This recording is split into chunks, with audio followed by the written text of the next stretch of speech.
Welcome to the Bold Statements Podcast. I'm Chase. I'm Ryan. And this is Spencer. Hello.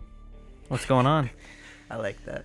Man. I like that intro. That was pretty nice. Yeah, it's not recorded, but it will be in post. Yeah, so. I like that a lot. Actually. That's nice. I like that how it fades, man. Yeah. That's something else. So did you do that for a project or? Yeah, I did that for a project at the studio. Mm-hmm. We did it's a composition challenge where basically you want a 2-minute loopable song that you have to create, and then we drew descriptions and situations out of a hat, or not a hat but like a bucket. And so we drew brooding espionage, which when I first started was like I was like, this sucks mean? I was like, I have to Google brooding to make sure. I'm like, I would have to like look up the definition of, like, I feel like I know what espionage is, but I don't know the true definition of espionage either. Yeah, right. Yeah. So both of those words, you think you kind of know what it is, but then you look it up and you're like, okay, what can I think of that sort of is like this? And so, to get inspiration. So I'm like, okay. And I was in a super Western mood too, because I'd been playing Red Dead Redemption 2, right? So I was like, okay, I bet The Revenant has something in its score that's sort of like this. And Who did so the score for Revenant? Oh, dude, his name's Sakamoto is his last name. I don't know his first name, but there was look him up. Yeah. And then also just there was a Red Dead Redemption 2 song that I got inspiration from too. So I just kind of combine those things too. I don't know. I enjoyed it, but do you want to get into stuff like that in the future, like recording movie soundtracks, or? Because there's a difference between like composing it for the orchestra, and then there's a lot of different jobs within that scope, like recording the orchestra and. Yeah. I love composing, but I'm not very good at it. Yeah, that's a huge problem. Is that? Well, I just haven't done it very much, and well, you definitely need some theory knowledge too, though. That's a big problem. Well, if you want to compose like true, or like orchestral pieces or anything, because like that. I can make stuff all day that's like ambient music like that, ambient and simple. I like that stuff personally. I argue sometimes, is if you do it right, it can lead you to a better place if you're not experienced.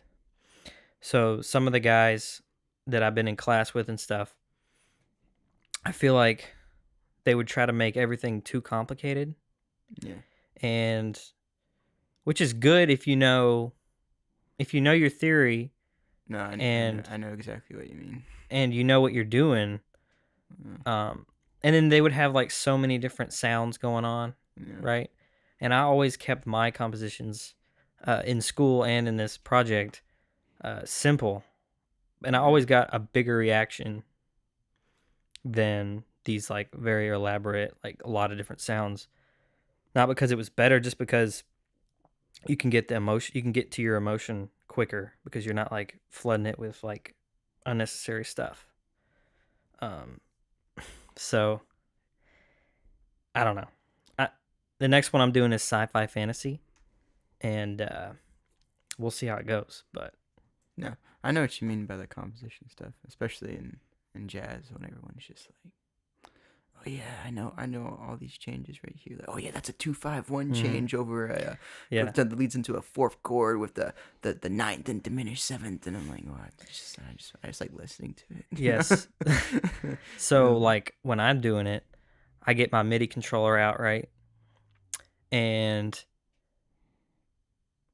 I get like an instrument, like a random synthesizer, maybe just a piano to start with. Yeah. And I'm literally just punching in the dark, like almost like that's how little. You gotta start with your bass first. Are you not even always? You can. For Sometimes me, I start with melody. It's so organic for me. Yeah. Like, I feel like we all kind of like have like this. I know I do. I think everyone does. Like they have like a kind of like a constant song, kind of like going on in the back of their head. You know, just thinking about or some like tune that maybe they've recently heard, or just kind of like, you know, in the back there. So everyone probably does. Music people recognize it, I think. Recognize it. Like, well, like you said, everyone has like music going on in their head, right? usually, yeah. Like more or less. Yeah, because we've grown up in a society, in a culture that has music, and it's just a Everywhere. part of everyone's life. Yeah. And it's also primal because Well, that beat. Yeah. You kind of feel that And beat. I know when I walk, the like, sometimes camaraderie I of just go for like this beat in my head. civilization, you know, Yeah. was based around, you know, when people were together, Yeah. music was involved. Oh, for sure. Um, I mean, that's also like, you know, marching, Yeah. especially like when military back then. Well, I think rhythm is present in nature. in nature. Yeah, like, like you're if you talking walk about, out into the woods, or I was gonna say like the beach with the waves. You know, they kind of well, the So first thing I really think like of when you fun say that background. is like crickets. crickets. Mhm. So like, I've been working on a lot of background stuff lately for a short film. Yeah. And so I've been doing a lot of, okay, here's an outdoor scene, right? What do we need to make it real? And so you get these files that are people have recorded of just nature, birds, crickets, other bugs like, you know, frogs, super rhythmic and timed, you know. Mhm. And it can almost be distracting if you don't layer it right when you're building a background like that. And you got to make sure to make it not too perfect. Yeah, and if you have the crickets going throughout the whole scene, the audience might start to notice it. So you have to like take the crickets away, and then they quiet down, and then like this other bug kind of fades in, and like it just kind of and in that kind of Mm. perspective, you really have to know the sounds of nature well Mhm. in order to pull that off. Because think about like when you walk around, like I always noticed this when I was a kid, you go out and it's like in the evening in the summer and you hear all these bugs, right? And you Mhm. can't see any of them. I always thought that was so interesting. You can't see the bugs, but you can hear them. But when you walk through the yard, you can hear like a path, like Noah's splitting the sea of sound go away because those bugs don't want you to know you're there. Yeah. It's like this That is always path you go interesting. through, and then you can kind of hear them come back behind you Yeah. when it you was leave. yeah. I always used to love that. And That was kind of funny. an amazing experience I had. Y'all remember the solar eclipse? Oh, That for was sure. last year, wasn't it? 2018. Yep. So I was in my backyard, and I was filming it on my camera, my DSLR. And when it's daytime out, you know, you don't hear a lot of bugs. Sometimes you hear a lot of bugs, but I know your best. you don't hear a lot of stuff. But when it's night, you hear a lot more activity. And as soon as the moon came across the sun and it went dark, I just heard tons of noises, like insects, crickets, just automatically start to They thought kind it of was- increase in volume. And 'Cause they like thought- you realized, they thought it was night. You know, It was night, and it was probably even more accelerated because Mhm. the rate at which it got dark was a lot quicker than a Mhm. normal sunset. And they reacted to that, and then of course the moon went away and everything kind of faded back. And They're that probably was an like- amazing experience. for They're me. probably like, It really was. What the heck? cool. yeah, it's like that was I the didn't think- shortest night of all time. Wonder if The they even, birds like, start knew. chirping after, yeah, like it's morning. yeah. Hear the rooster? So you were here in Tennessee when the solar eclipse came. Yeah, when it passed over. I think we Which all is- were, right. I was not. So So what? I know, right? So Did you miss it? no, I didn't miss. I missed like the totality of it. the bit, yeah, because I wasn't here. So, but it has a cool ending, so it's a cool story. So Tennessee in the 2018 solar eclipse was supposed to be like one of the best places to be because the path of it when it was going to go across Tennessee during totality. Whatever. I'm not Yeah. a scientist, but Yeah. So this is like the best place to be. People like booked rooms years in advance to come see it and take pictures and do all that. So the week of, I had a trip booked to Washington, D.C., and I didn't know the dates of this solar eclipse when I was doing this. So I ended up in Washington, D.C. during the solar eclipse. So it's like when, I didn't get to see the perfect, the totality, right? So it really didn't even get any darker than it was all day. It maybe a little bit, but that day, me and my brother, we had been going through the Smithsonian's Air and Space Museum. I like that one. And so we get through the museum at about the time the eclipse is supposed to be happening, right? And we come down out of the back of it towards like the National Mall. They have this huge glass, like the side of the building's glass and the roof's glass. Is that the same one with the McDonald's in it? I don't know. But they had like the SS Enterprise from Star Trek, like the actual model there. And they had other stuff, like a freaking Rolls Royce engine off of like a plane from like the 30s. Wow. But it was full of people because everyone was sitting there like looking up through the glass to see the solar eclipse. And I thought that was pretty cool. And we had to like wade through them to get out to see, because we wanted to go outside and see the solar eclipse. So we go outside, out the back of the building, into the National Mall, like where you look to the right and you see the Capitol building, you look to the left and you see the Washington Monument, and then further down the Lincoln Memorial. Like we're in between the Capitol and the Washington Monument. And so we walking out, there's like literally thousands of people on the National Mall. And like the rest of the week we were there, I mean, there were people walking around, but it was just like not that many people. But there was literally thousands. They were selling the little glasses. People were selling stuff. Kids were running around. I guess school was probably out that day, so people could go see it. Yeah. And it was just a crazy experience because there was a lot of people. And it was it's a significant historical place. Yeah, so my brother and I, we walked to the center. So there, on the National Mall, there's these huge pieces of grass in between, like the Smithsonian on both sides. And then there's these paths in between. They're like gravelly, brown-looking rocks. We went to the center of that, and we watched the solar eclipse from the center in between the the Washington Monument and the Capitol. Wow! And it wasn't as cool. It was like literally like a quarter piece of that got covered up or whatever, or like no, it was 3/4. So it wasn't terrible. It was most of it. But it wasn't like it was in Tennessee. Yeah, dang. But it was still a cool experience because of where we were. Yeah. Did you see, were you at the White House when it happened? Did you go to that? Yeah, we walked down. Right after that, we walked down because Donald Trump was supposed to be, wasn't he like standing on his back porch of the White House? Yeah, There was like a press event. Everybody's making fun of him because he didn't have glasses. He wore he like looked up with his hand. He's like, I don't need those glasses, right? Yeah. So we went down there right after that to see, like, and there was a ton of people down there.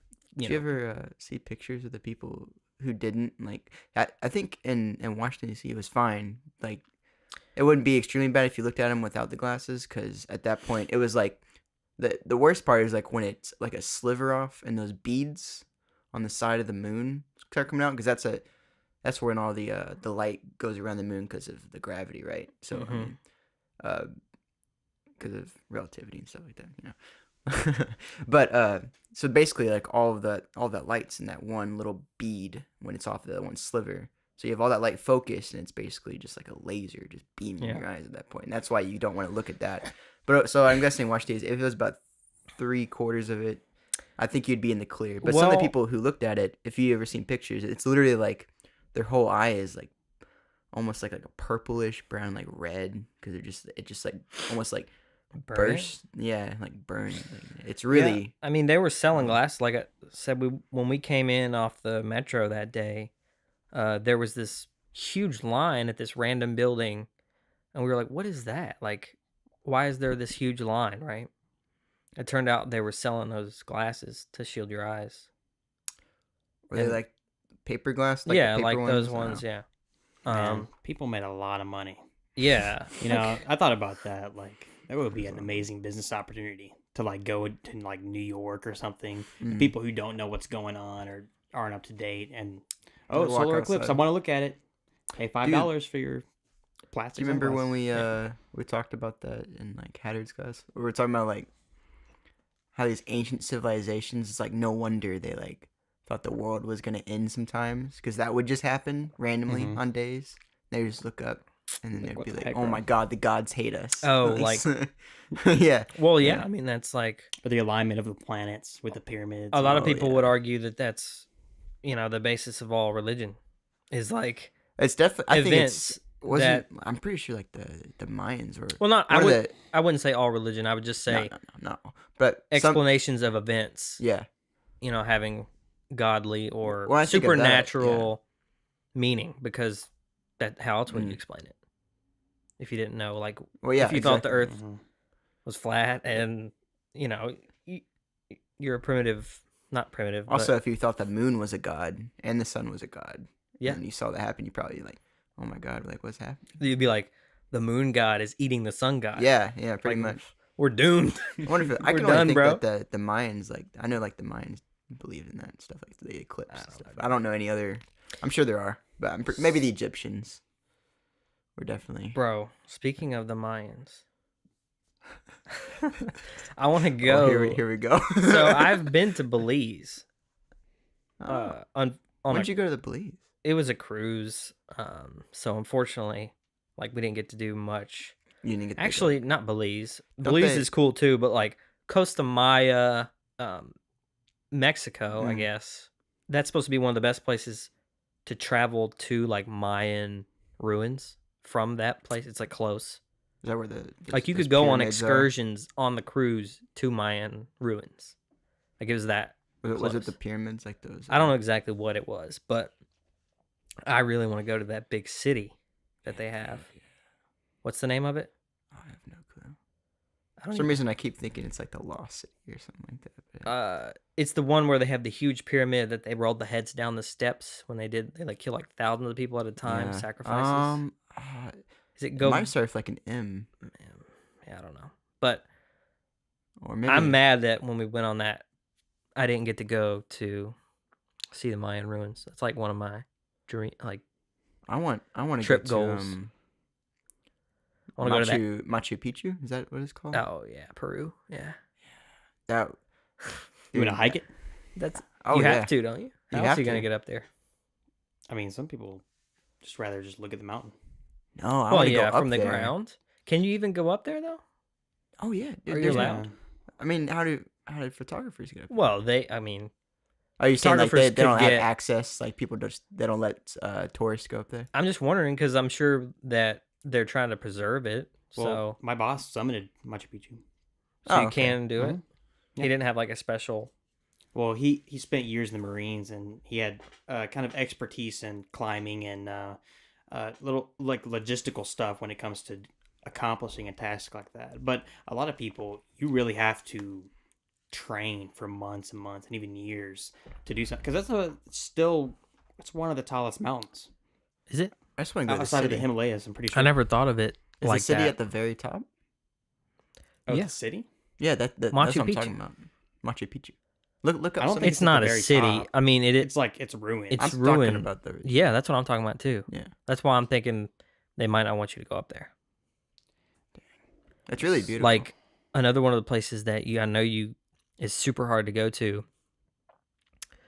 Dang it, I forget the exact name. I'm sure you've seen pictures of those, like wave. It looks like stone waves out in like the western U.S. and like probably Utah or something like that. But like you've never seen this? I don't know what you mean by stone waves. It's one of No, what do you mean by Apples stone has- waves. like it's like these curved, like Like they're not, it's not animated. It's just yeah, it's like super curved. geological. like formations. Oh, Yeah. Like, and they're so big that you can walk so it's into on the them. west coast. Well, like in the West, not the West Coast, but like the West. But Stuff like this? it's formed by water. Yeah. Oh, You've seen that. Okay, Mhm. okay, yeah. And there's only there's Okay, I know certain what you're talking about. reserves Like, you're talking where about- you can't even walk on. There's like 8 people There's- allowed to walk on them a year. There's stuff like parts where, So there's like in the middle of Arizona, like those. like- probably, I don't know exactly. I'm sure there's a lot of them. or the sediment layers are like really evident right there. Yeah. But you can't, that. Sandstone wave. there's a lot of different ones. Yeah, that's the Um, main one, I guess. What was You that can't- one city sorry, keep going. You can't just go there and like walk in there. Maybe you probably could, but You're you might talking get in about trouble. the stone waves. Yes. Yeah. On most of it, I think like It's you have to completely enter your restricted. name into like certain parts of it I've heard about. You have to enter your name into a list like when you're there. Hmm. And you might get chosen for the next day. Right? So, like a lot of people who are going out west, they're traveling like day by day, they're going all over. So, a lot of people get screwed because they might even if they won for the next day, Yeah. like they might be gone, So, Yeah. you have to like literally plan to go do that. And you still might not even get it. But That's what I've heard about those places mostly is that like only 8 people are allowed on them a year and well, I super think there's restricted. levels. So Mhm. they have some I think that you can go to, Extreme, but they're like super far out in the preservation. middle of nowhere. There are some, that are like I guess they rank them probably. They're like, oh, this is the best one. This is the best wave formation. Right. And so like we have to really not let anyone in here. Mm-hmm. Apple has a picture of one on one of their old iMac screensavers. Oh. Yeah. What was the? I think it was in the middle of either one of the Midwest states. I keep thinking Arizona because it's like the only one I can really think of. But you said there was like some city or not city, town. I don't know name for it. But you were like, this is like a super cool place. And it showed, like- Sedona. Sedona. Sedona, Arizona. Yeah, Sedona, Arizona. Yeah, right? That's like, I want to go there for sure. You get the red dirt shirts. Yeah. Well, that place. I mean, let's be honest. We live in Tennessee, in an undisclosed area of Tennessee. Yeah. And that's like Mars to us. It looks like Mars. I mean, it does because they film a lot of movies out in that area, right? Yeah. But it's such a Well, it's a different. desert. I wonder if they filmed The Martian over It's a there. mini desert. They filmed it somewhere out there, Huh. but like, unless you've been out there, have y'all been out west? What's the farthest west you've been? California. Okay, that's pretty much all the way. Yeah. But did you fly to California? Yeah. I flew to Okay. California. Where did you go out west? What's the farthest west I've been is St. Louis, which is embarrassing. It was when I was pretty small though, so I don't remember Farthest a lot of that. west, Yeah. Hawaii. Okay. Oh, but- yeah. come on, get out of here. I mean, like you visited. Like west of the like- continent of North America. Are you talking about continental are U.S. we including airplane? No, like places you've been airport? to. Okay. You like stepped actually on- been outside the airport. Stepped on Yeah. foot Okay. on the soil. I want to say Mississippi. See, that's like probably like the same as me. St. Louis, Mm-hmm. Missouri. It's probably the same. I don't know. Yeah. All right. That's one thing about it. What about Texas? Are You guys haven't been to Texas? No. no. And I'm a huge fan of the West, right? Right. Me too. Like, Like I want to live in Sedona, Arizona one day. Did you know that they have the only McDonald's with a teal M? With the teal M. I want to know what was the backstory behind that one. I'm sure if you That's go the there. absolute opposite scheme of the McDonald's portrayal. Yeah. Teal. But I like it a lot. have you all seen the Makes me wanna movie eat it more. Founder? The Founder. No. We've talked about this, I think. Yeah. Well, I and I got know. to thinking about that. Like, so, not to spoil the movie, but which I'm not. But when the McDonald's was starting out, they started out in the West somewhere. I can't. It's bad on me for not remembering that. Yeah. I'm about to talk about this. We have but- horrible memories. yeah. So basically, when it started to get going, they started to really franchise out and have a lot of locations. They had this issue where the franchise owners, they weren't being consistent across all franchises. So like one, for instance, where one of the franchises started selling tacos, like McDonald's tacos, but that wasn't a cross chain kind of creation. So they were like, okay, you can't sell tacos because that didn't come from upstairs. We didn't decide that. You have to be consistent with all the other chains. Yep. And so that made me think like about this teal thing. What if just these franchise owners were like, we just want a teal logo? That's probably for true. Whatever reason, and that happened. I don't know. I could believe that actually. It might, but I think it's a thing now. So. Oh, like multiple locations? No, it's like it's known that's so McDonald's is probably if that's how it happened, McDonald's is probably okay with it. Mm-hmm. But if it may be just it's almost historical in some sense, like yeah, well, it's like a landmark. It's just unique. Yeah, unique. I mean, it's just not historical, but unique. But maybe one day historical. Well, think you'll ever see McDonald's fall? No. No. I don't know. But I don't know, man. Like, what if what do you think might be like the next biggest thing to fall? Whether that's, I don't know, like a company, an idea, or a company, sure, or like certain music falls out. What companies compete with Amazon? One of those companies. Oh, you know what? Every company. I think we're probably about to see FedEx and UPS die. Oh, they're not gonna die. No. Amazon's making their own deliveries. Yeah, I heard about that. And in fact, I saw some trucks on a flatbed the other day, like these, shipping trucks.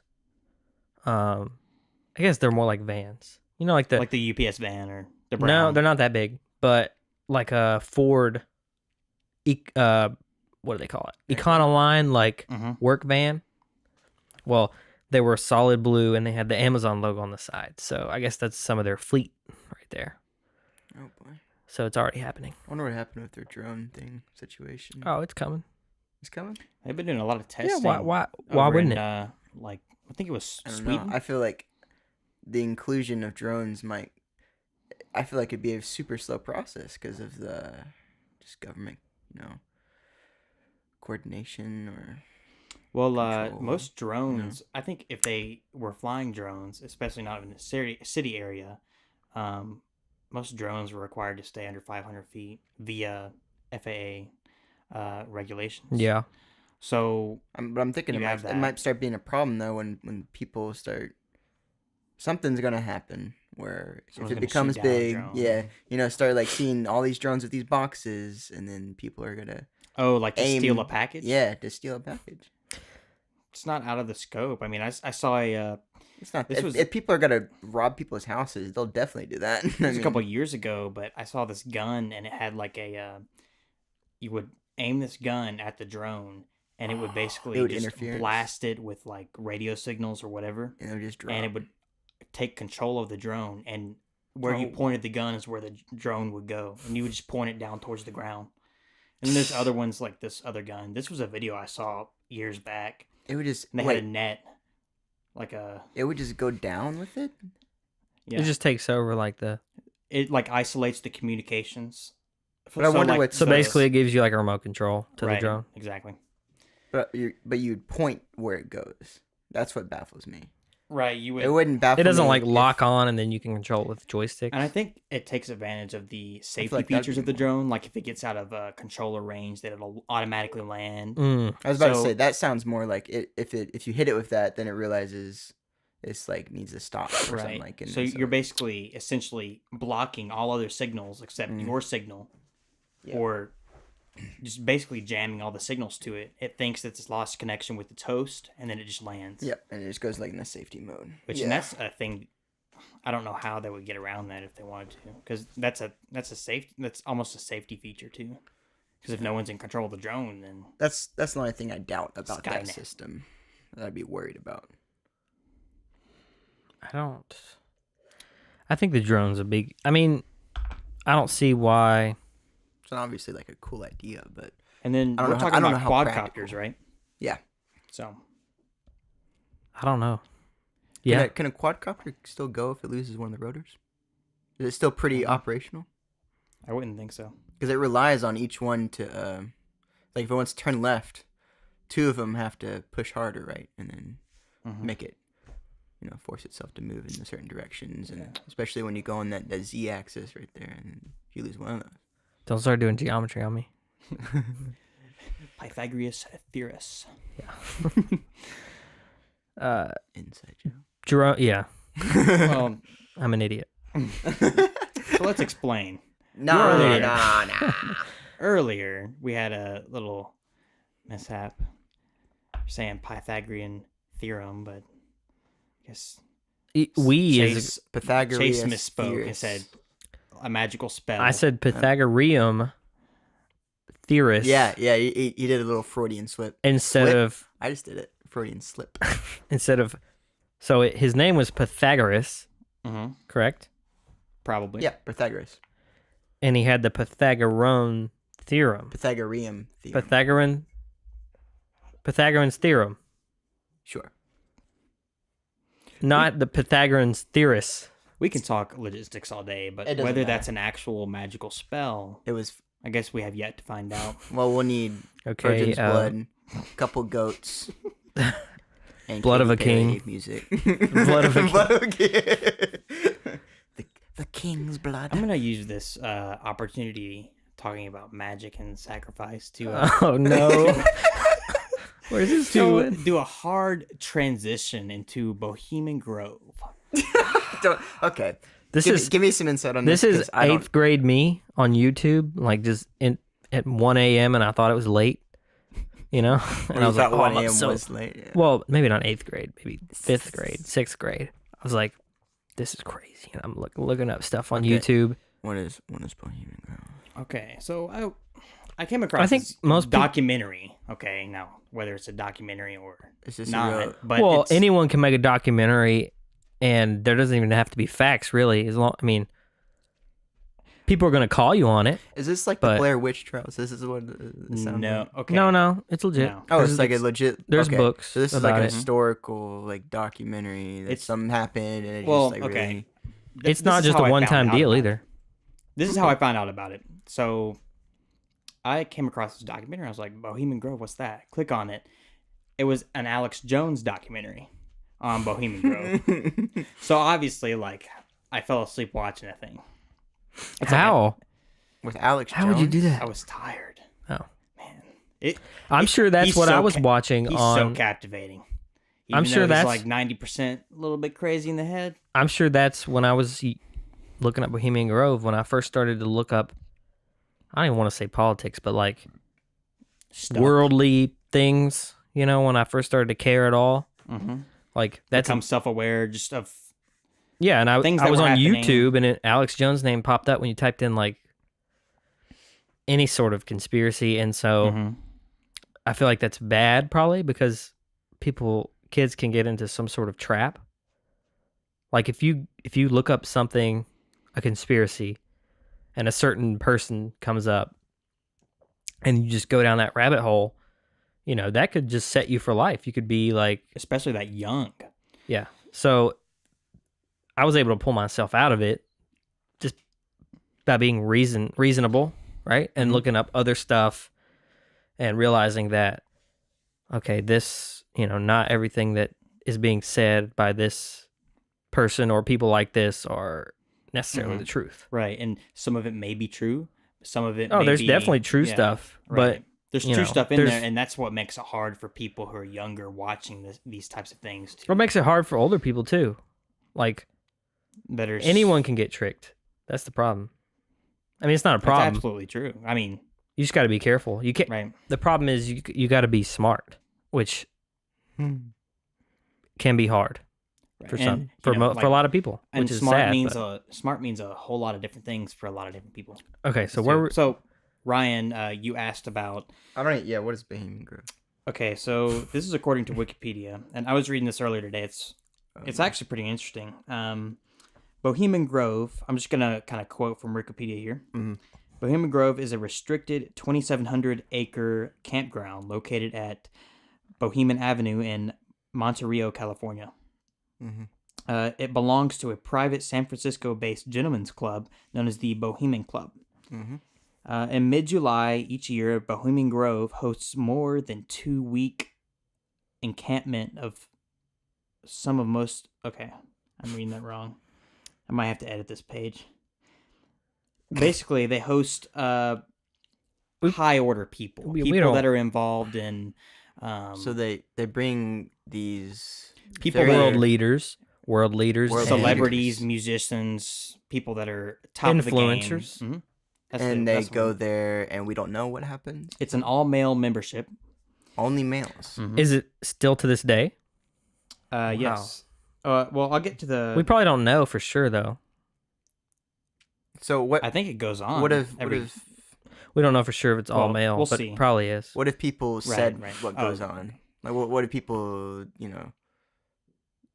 hypothesize It's- or I have seen or It's basically the main part of it is basically it's supposed to be like these people are that we always talk about, like the ones who control the world, control everything. Or have the most influence. Yeah, and so they're getting together to basically plan on what they're going to do over the next, like if there's a group of people, so let's just say hypothetically there's a group of people controlling everything in the whole universe or the whole earth, right?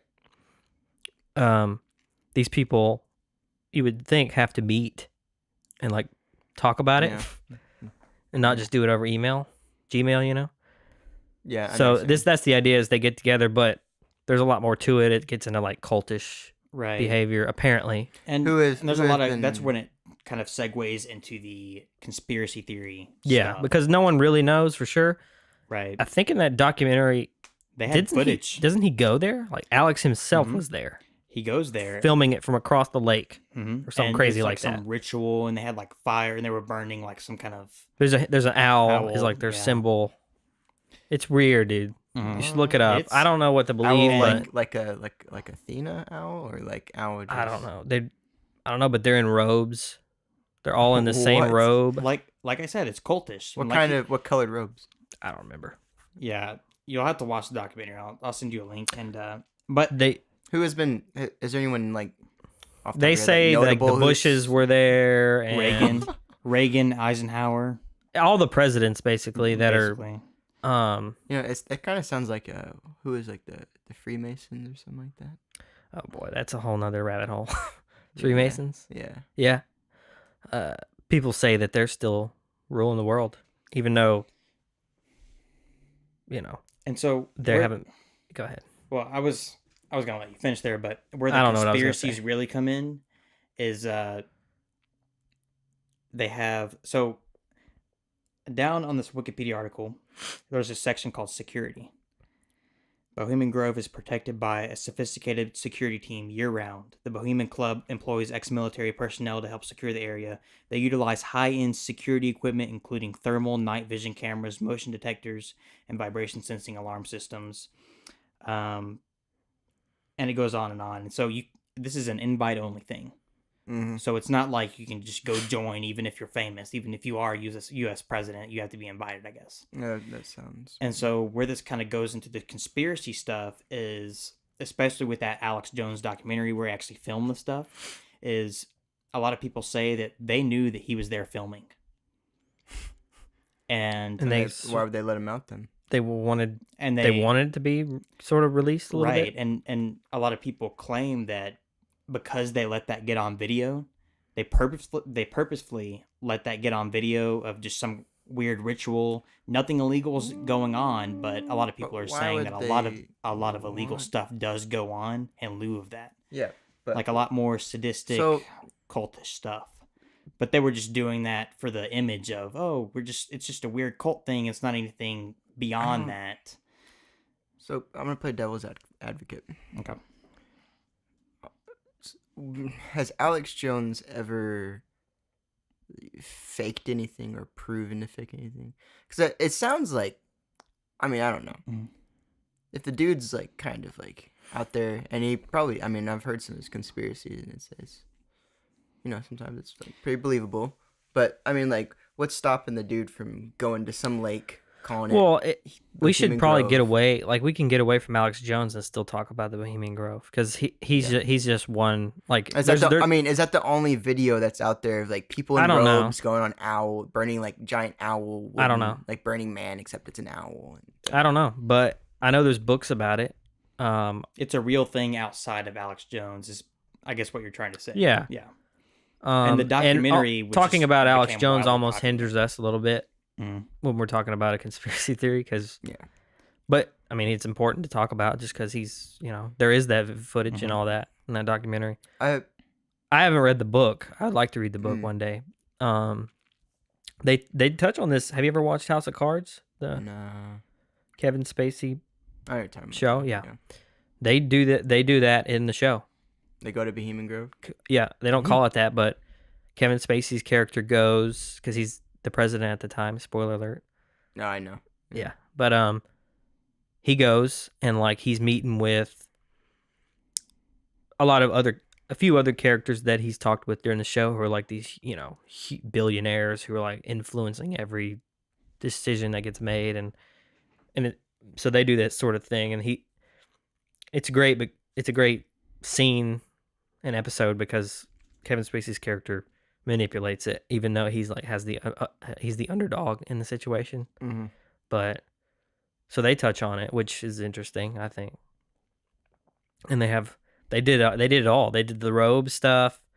They did just normal like it was funny. They were like in one part, it's like super dark one night. I don't know. It got into like some cultish stuff, and then like the next morning they were sitting around a campfire like grilling eggs and like just it was super chill. Like it was all normal. It was real creepy. Just a casual weekend. I'll have to look up the episode and you can just watch that scene, but it's cool. And going back to what you said, like we don't need to. We can do whatever we want, but we don't need to. If y'all don't want to, yeah, we can do whatever we want. This is America, and this is our stay on the Alex Jones subject. I kind of want to address what my opinion is on the dude. And it's hard to develop an opinion about the dude. Let's just be honest. Well, I mean, if you're really reading into it and really trying to analyze, okay, if you look at him, he obviously believes what he says. Oh, for sure. He's a believer in what he says, and you can see that in his eyes. You can see that in anyone's eyes that talk. Doesn't mean it's necessarily true. Any crazy person, they believe what they're. I'm not, and I'm just saying in general, because I want to look at it. Just because someone believes what they say doesn't mean true. It's true, and doesn't mean they're not crazy. What were you saying about Alex Jones? I was saying.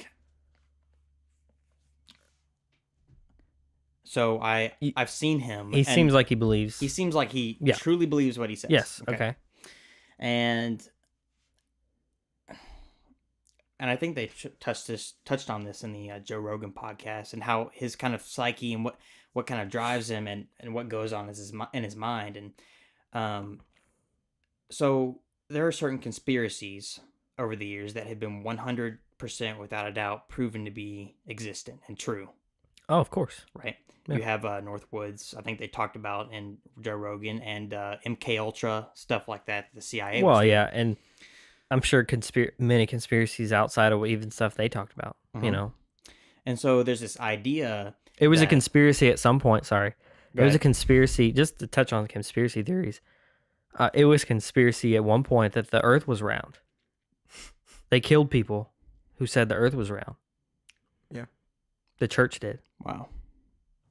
Why? I don't know, but that was a conspiracy theory, and then there's more than 5 or 6. Galileo, or 2 or 3 showed him what's up with his equations, or what's it called? But go ahead. When the sun is revolving around the Earth versus the other way around, it's a certain word. I know they drilled that into us in public school. You know what the Nazis believed? They believed that the sun was in the middle, and then the Earth was like a shell that surrounded the sun, and that basically if you looked up on the other side, like on the other side of the sun would be like more like Earth. It's hard to explain. It's like Nazis believe this. Yeah.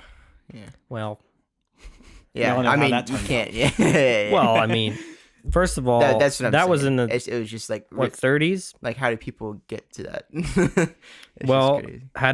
how do you convince a whole nation to do what they did? So, if you can convince a whole nation to be the Nazis, Yeah. then you can convince them anything, pretty much. Yeah. Oh, no, I just that, absolutely dude. believe The that. Earth is a donut, shaped like a donut. I've heard that one. Mhm. You could probably convince them. Have that. you heard the flat world, like what they actually show, The flat what? like the flat? The Flat Earth Society. Yeah, like what the map they show.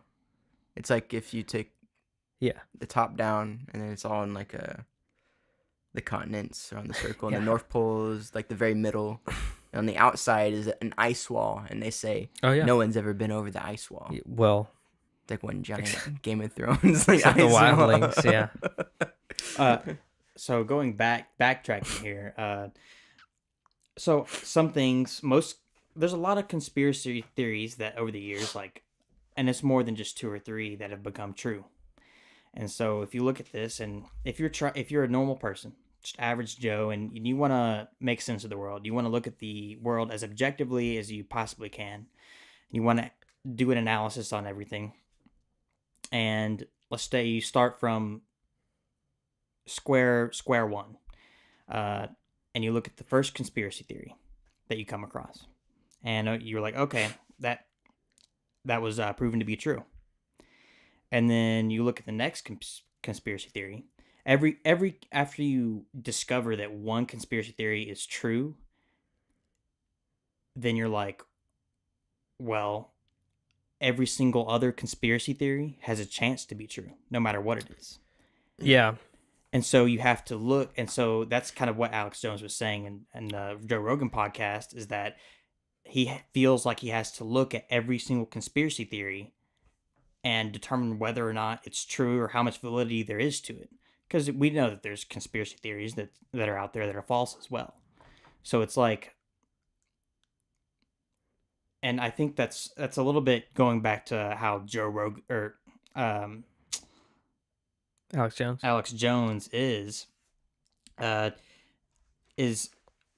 he speaks his mind a lot, and when he's trying to figure out in his head like what's going on, is this conspiracy theory really a thing or not, his mind is an open book, on his show and everything else. So he says a lot of things that are obviously false, and a lot of things that could be true or obviously are true. Yeah. And so I think just you have to develop your own opinion about it, but that's kind of how I view him. Is I get the idea hit or that miss. the whole one conspiracy is true, then you can start believing in every conspiracy thing. But if you're being an objective person and looking at every new thing you come across, you can't do that, right? For your own benefit, you shouldn't let past influences like deter like every conspiracy or everything that you look at, no matter what it is, should be a new day, and it shouldn't Well, be. You shouldn't I'm necessarily. not. You can even reference- go outside conspiracies, like just regular news stories or events that happen. Like, and a lot of people, I think, a lot of the problems that we have in our society today probably stem from this fact. Is like people, they have an opinion on something, and that opinion, it's worse than that. They might not even have an opinion. They just choose a side. And then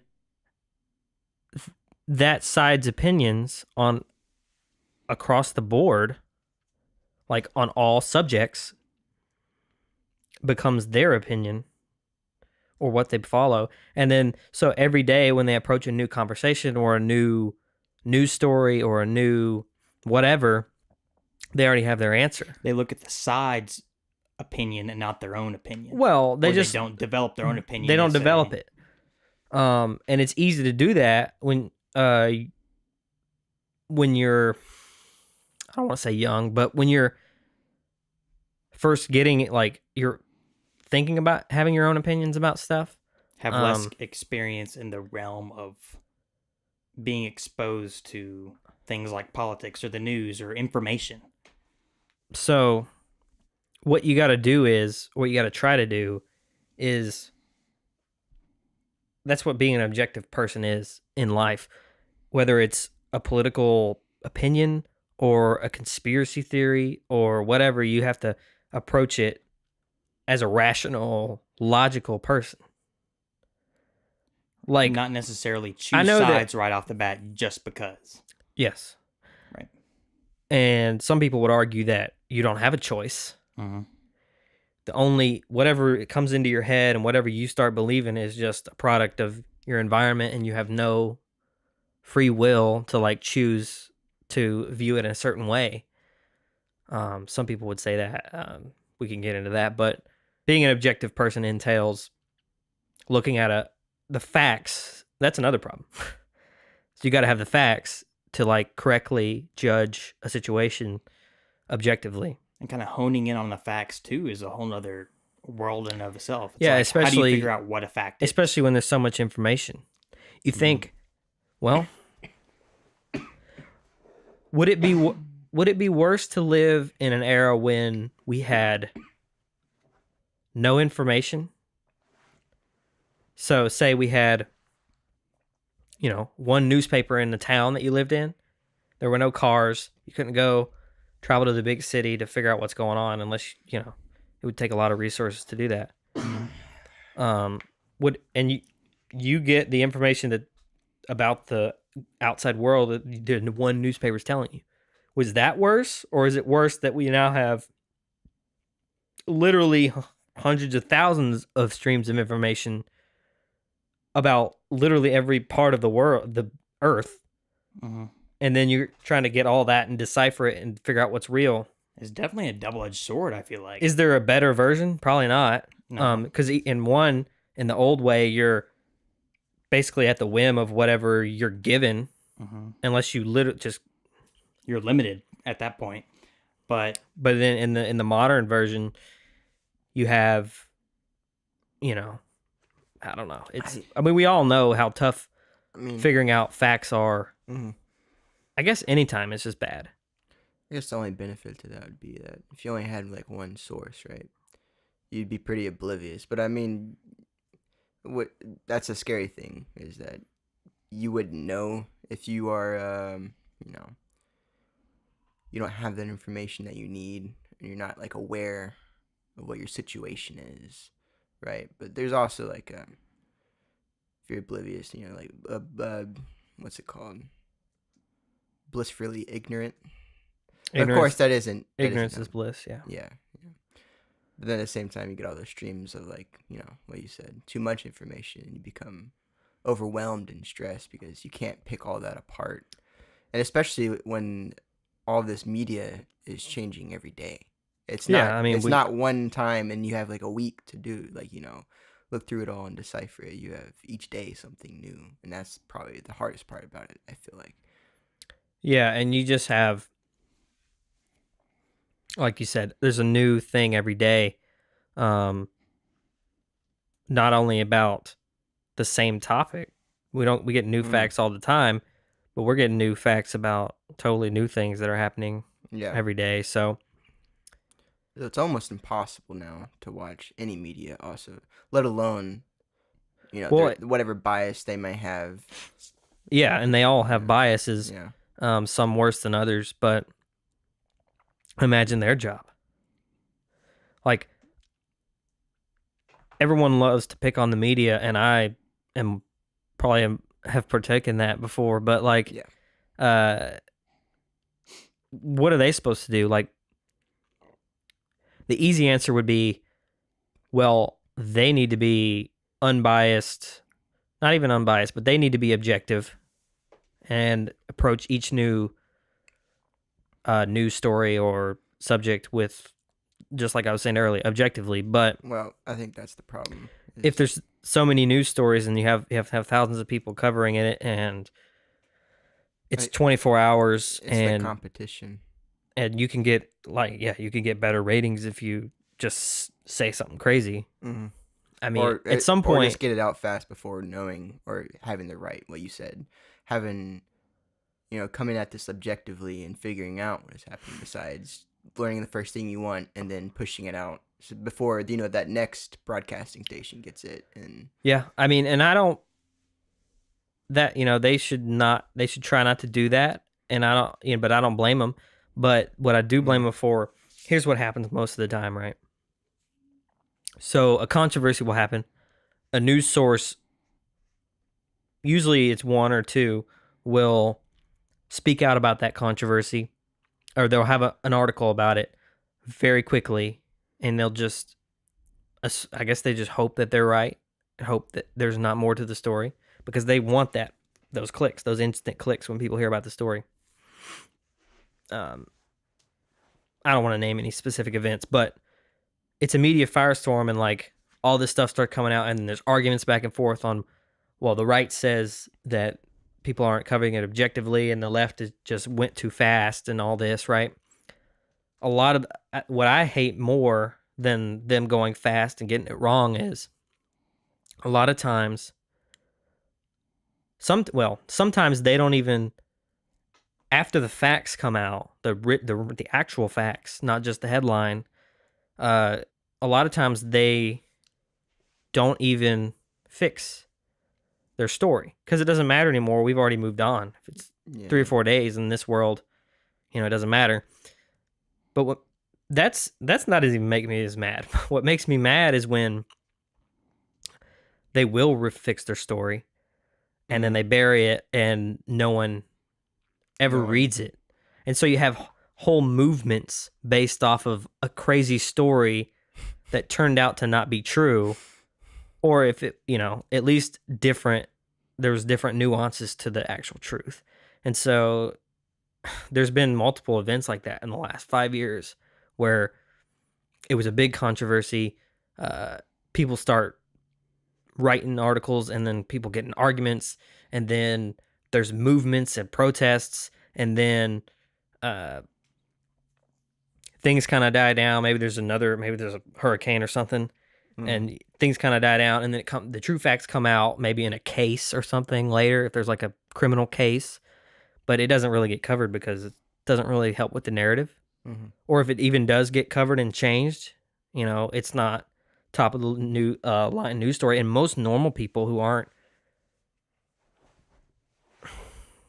if it fits your narrative, why go back? And if you're not an objective person and it fits your narrative, why go back and try to find out the truth if it is going to hurt your case? I mean, if you're a good person and you're an objective person, you probably should, but most people, that's where a lot of the combativeness in today's society comes from. And it also has to do with how much they choose to cover.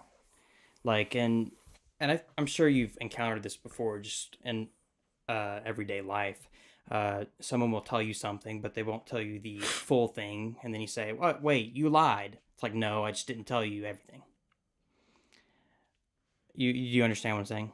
Yes. And so I feel like a lot of this stuff happens, like, if something happens, an event takes place, and I am a reporter, and I observe this event, and I say, well, our company kind of aligns with this certain ideal, and that event does not have a positive impact on my company's idea. Like the true details of that event does not positively affect my employer, then I'm not going to cover the whole thing because it might make my news source or my company look bad. Yeah. I mean, and then there's the people over covering stuff, like making stuff up, like you said. Yeah. Like injecting opinion. Yeah, that definitely happens both ways. I feel like maybe less so of the people trying to not cover stuff. They're going to cover it because it's going to get them clicks. They just may just blatantly have a different narrative than what the truth may be. Right. Yeah, I see what you're saying. And it's not necessarily it happens not only with CNN or Fox News or whatever news source you hear about. It happens, I think, on a lower level as well, because all the news source, I'm just gonna say the media, they are a group of a collective, and their job is to communicate. Should be to communicate. And well, that's essentially what they do, is just communicate stuff, whether it's true, whether it's false, whatever. And if you think about it, that's what we all do. That's what humans all do, is communicate. So it occurs not only on levels of like corporate entities and corporate collectives, but whether you talk with your coworkers about stuff and whether they choose to say things. You could say, I heard this, and this person's bad, and maybe there's an argument, but you never look into it further. Mm-hmm. You could do that on like a person-to-person level. There are a lot of logical fallacies that occur in that way. It's like ad hominem is one of the major logical fallacies, where you attack the person, not the idea. So if you said something like, I like this coffee, and I said, no, the coffee's terrible, you're an idiot. Like, you being an idiot is the argument I'm trying to make. I'm attacking you. I'm not trying to attack the idea or debate the idea. Yeah. And so there's all sorts of logical fallacies, even in the name calling thing the name calling conversations that we hear about, even in presidential debates, which we can get into that. I don't think that there should be presidential debates. That's a bold statement. And it's, when you first said it, I was like, yeah, that's a bold statement, but how would we? I think there should be debates. Just the form that they're in is whack. I think that it's okay. I agree with that. Because like in the Republican, like it's in the same way in the Democrats, but specifically in 2016 presidential election, the Republicans had like 18 when they started. So they had 18 people standing on stage.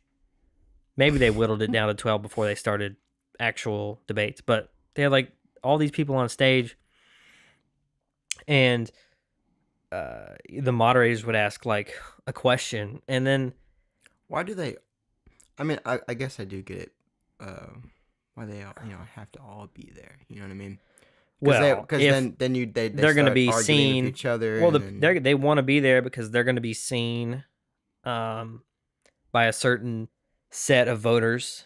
I guess probably most people who are like actively involved in voting are probably going to watch, but at least I hope so. But still, like very, very little do you actually get to hear these people's real opinion. And a debate is almost the worst way, with 18 people on stage, is the worst way to figure out what people, especially when it got as hostile as it did in the last election. Well, because there wasn't even like, some of those debates, there wasn't even like actual things discussed. It was like just you would calling have name one or calling. two of the guys and or girls there, like who you could tell were trying to say real stuff, but then like most of it was just nothing. It was just like name calling, and it's like, well, and it Trump, let's be honest, Trump did it, right? He was the perfect. He basically took those debates and he realized what they were, and he probably realized, or somebody in his team realized exactly what they were, and that they could use them to their advantage. And basically, we're going to make this into our event. We're going to make this, if we have these perfect small soundbite slogans and things like that, but then also go on the attack against all these normal politicians, it was a masterwork in gaming that system. It was genius, and they won the game. he won the election because of that fact, and He because of single-handedly the took them down. Yeah, the repetition, the words, just the wording. It's like you listen to that and you're like, your brain doesn't have to think to comprehend what he's saying. It's like, It's sad. yeah, People's attention spans are so short. It's like, if I was talking about the best way to do a debate, it wouldn't even be a debate. It would just, let's get all of the candidates in the same room individually with like one person, a one-on-one conversation, sort of like a podcast. Well, I don't think debates should Why are they even at in the all same be room? involved. Yeah, that's what I'm saying. They do it all separately. Yeah. Maybe they tape them Yeah. all. I don't think that debates should be involved at all I think- determining the president of the United Maybe States. towards the very end when it's one-on-one, but I think still, probably even then, You should point- have individual like- tapes, and it shouldn't even. Why is there even a debate? Why do we? I Why do think all that's- the people who are running for president have to get up there and turn in a pre-written transcript? Okay, everything that all the questions that are going to be asked. Okay, we're all going to get up here on stage and be unproductive together and call each other names. That's completely unproductive. And if I may continue, I think that's the reason why everything is just so screwed up in the choosing of our president and people, and especially it being broadcasted on television. And you had this whole thing recently with Fox News being banned from the Democratic debate. It's like, what well, kind of game are we playing? They wanted to have a Democratic debate in the next election on Fox News. Is that the DNC debate.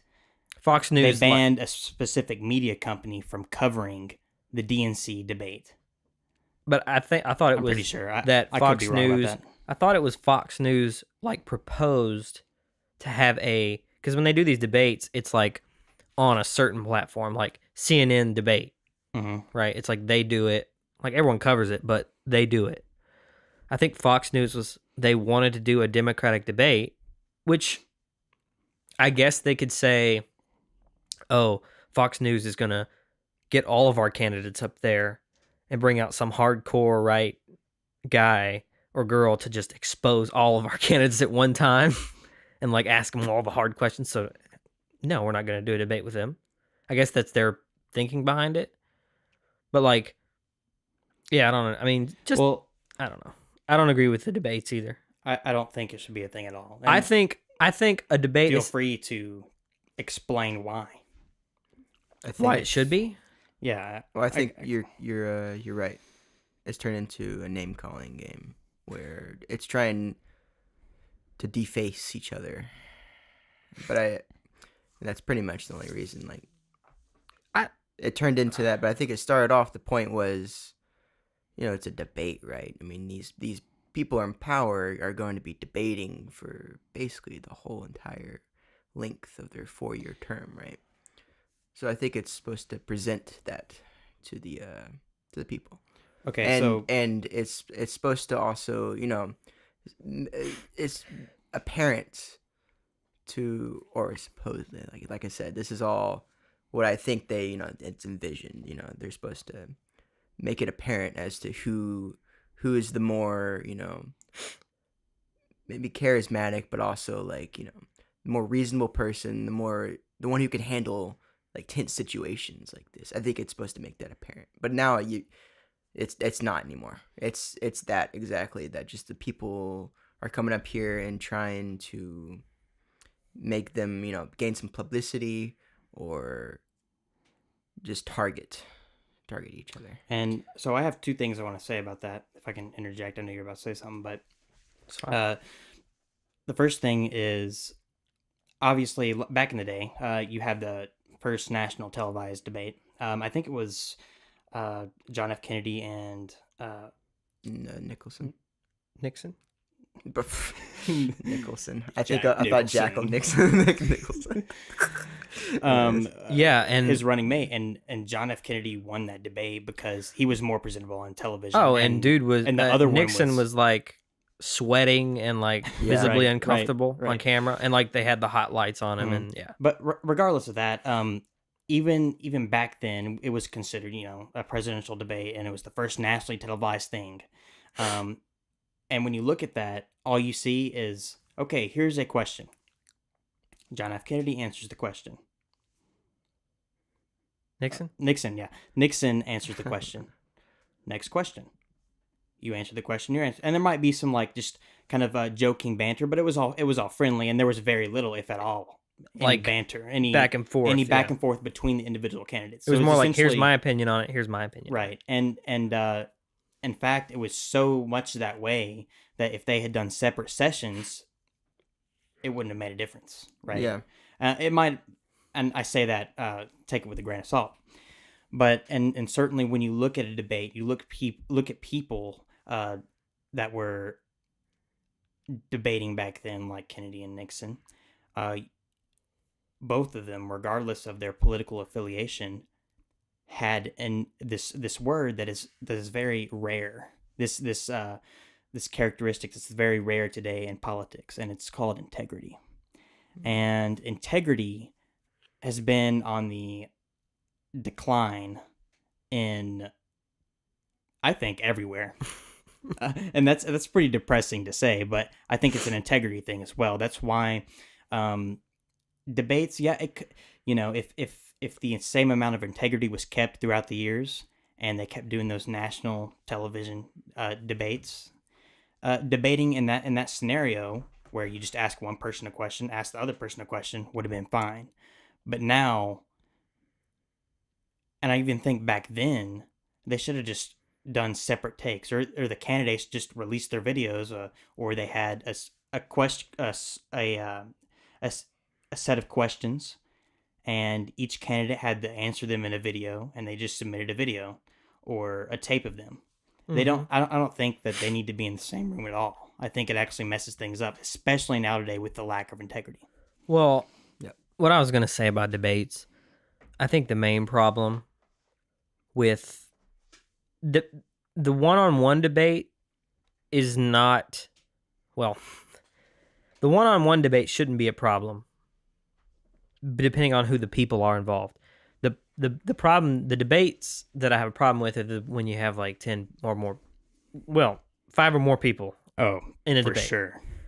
That's the time when we should get, like, in the primary, basically. In the primary, we should get a single person or maybe 2 people. Maybe you have to do 2 separate podcasts. The RNC, the Republicans get to choose one of the moderators. The Democrats get to choose a moderator, and you have to go on both podcasts regardless. Mm-hmm. And it's, everyone has to do that at some point by a certain deadline.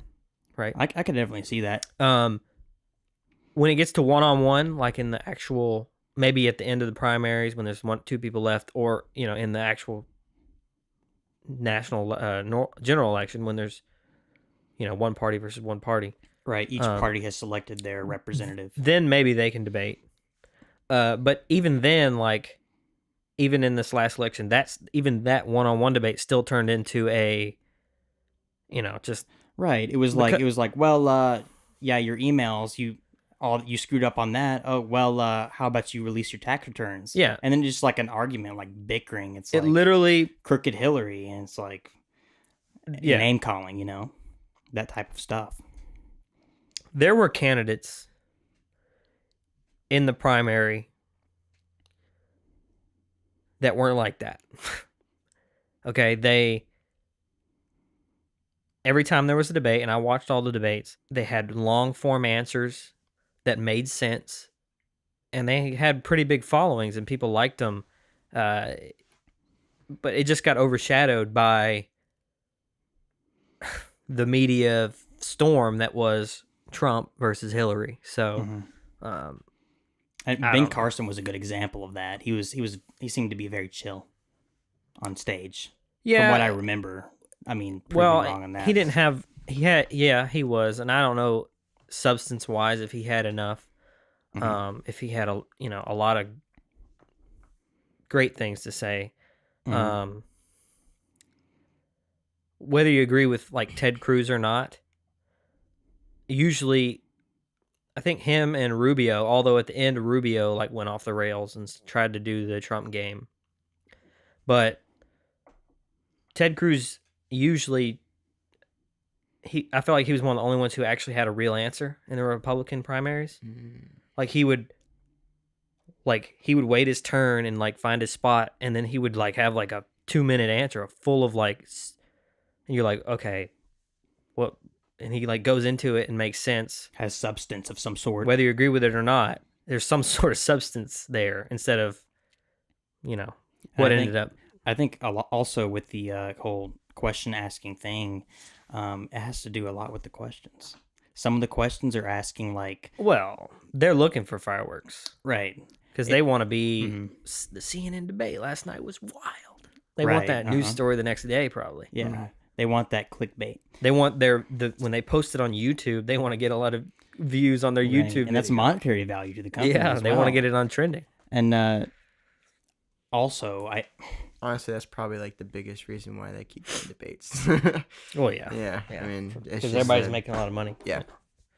And the candidates get to expose themselves. The candidates who don't have any chance get to expose themselves, and the candidates who are like probably have the most chance, they get to come on and just with a hammer and just tamp all the other nails down. I have an idea.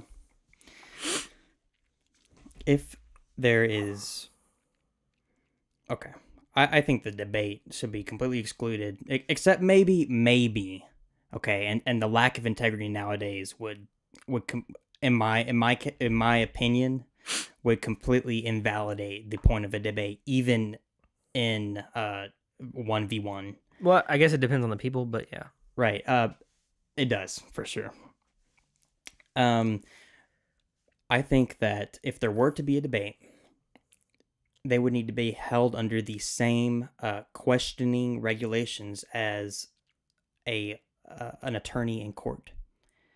You can only ask certain questions, and the other person can, the other side or whoever could object and say, "Hey, that's a bad question." Yeah, that's maybe. that's pretty good system. That might work because it has worked in the court of law. A lot of that you can debate it. There's disagreements in how certain things run, but for the most part, it's worked. The legal system is a big talking point, but I think in that scenario where you have a defined set of rules about how you can ask the questions, what kind of topics you can talk about during certain times, and people can object, and I guess there would be a judge, but then that would get complicated. Yeah, but something like that could. What if he is just another? I guess that would still be swayed. Let's say a Supreme Court judge, but that would still be swayed. Yeah, well, a Supreme Court judge is. They're just there. They're probably given too much. Oh, not probably. They're given way too much power as far as like dictating laws. They're literally there to tell us if a law is constitutional or not. Mm-hmm. It's become more than that. It's become, if they tell us this law is this way, then that means it's a new law, and all other laws following it are precedented by this decision they made, and it becomes this like snowball effect for certain topics, and I don't know if we want to talk about politics all night, but why does everything we'll move on. But after this question, why does everything continuously become more and more politicized when it comes to like a side versus a side? Like the Supreme Court at one time it was supposed to be just a group of people who decided voted on what was constitutional. Mm-hmm. And I guess there always probably were people who leaned one way, people who leaned the other way, but everything becomes so politicized. And I guess it's tribal. Why? Go ahead. First, was it Nixon?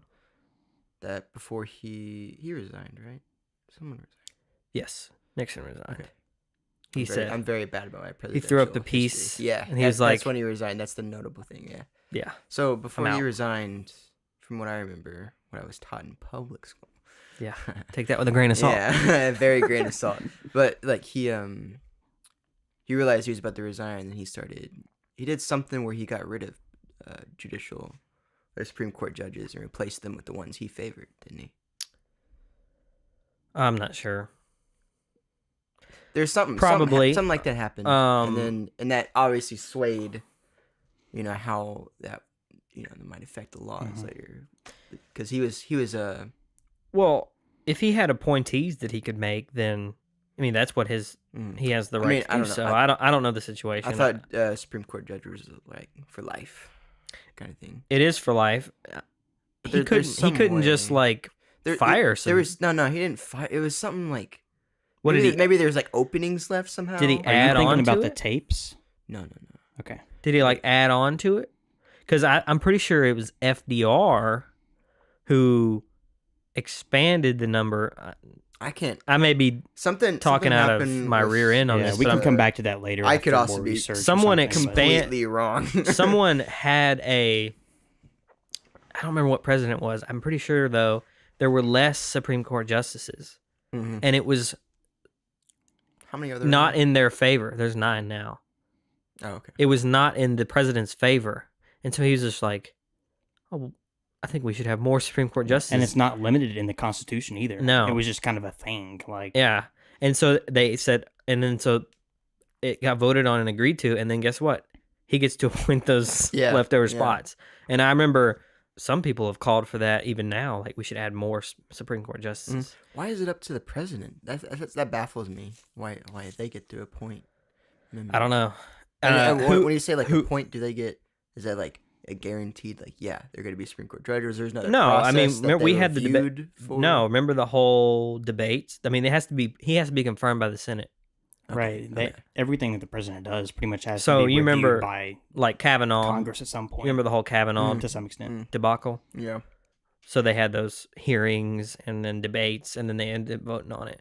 The reason that they weren't really that worried about him not becoming a Supreme Court justice is because they had a majority in the Senate. So they had to the Democrats had to sway Republicans away, I think which is really hard to do. Probably the biggest problem is that it's about a majority rules now. It's just which is democracy, right? But I mean like it's about like a percentage game of how many Democrats and how many Republicans you can get where. Well, and going back to the thing that Chase was talking about just a few minutes ago, before we got on the whole Supreme Court justice thing, you were talking about different sides and how it's almost primal in nature for there to be sides. It's like, oh, I choose this side or that side. Well, maybe. You could tell I'm about to say something crazy, but it's not crazy, in my opinion. We could debate about whether that's primal or not, I guess. Sorry, what? But in my opinion, between the two sides... Tribes. Oh, yeah. Yeah. I was going to actually, bring that up, like the primality of it. Is that a word? Probably not. In my opinion, Okay, this is gonna... Here we go. In my opinion, you cannot be the most effective citizen that you can be by choosing a side and automatically just inheriting all their values, right? Well, or even choosing a side to begin with. I think that to be the most productive and effective citizen, and the most for the common good type of citizen, you should take every policy, every word that somebody says, and don't associate it with Republican or Democrat. Don't associate it with one side or the other. Look at the words. Look at the physical, what they're saying objectively. Look at that. Make your decision about it. And then you say, okay, I've decided on that. Now you move on to the next thing. And you say, what is, okay. That makes sense. Bottom line, there's two people that are debating. Okay, you see on television, two people that are debating, and one of these two people are going to become president. In my mind, or in your mind, or if you accept this ideology, ideally, in my opinion, you would not care or not look at whether they are Republican or Democrat. You would look at exactly everything that they said or what they said, or as much as you could hear of what they said, and then make your vote. See, that's great. That makes sense. And but it's hard to do nowadays in the day of information. Well, the problem is there's a lot of problems. First of all, people aren't going to take the time to list. Okay, think about say you're trying to choose someone in the Republican primary in the 2016 election. Okay. At the beginning, there was like 18 people. Right. So you're going to go through every single thing all 18 people have said and every way they answer a question and try to figure out their exact viewpoints.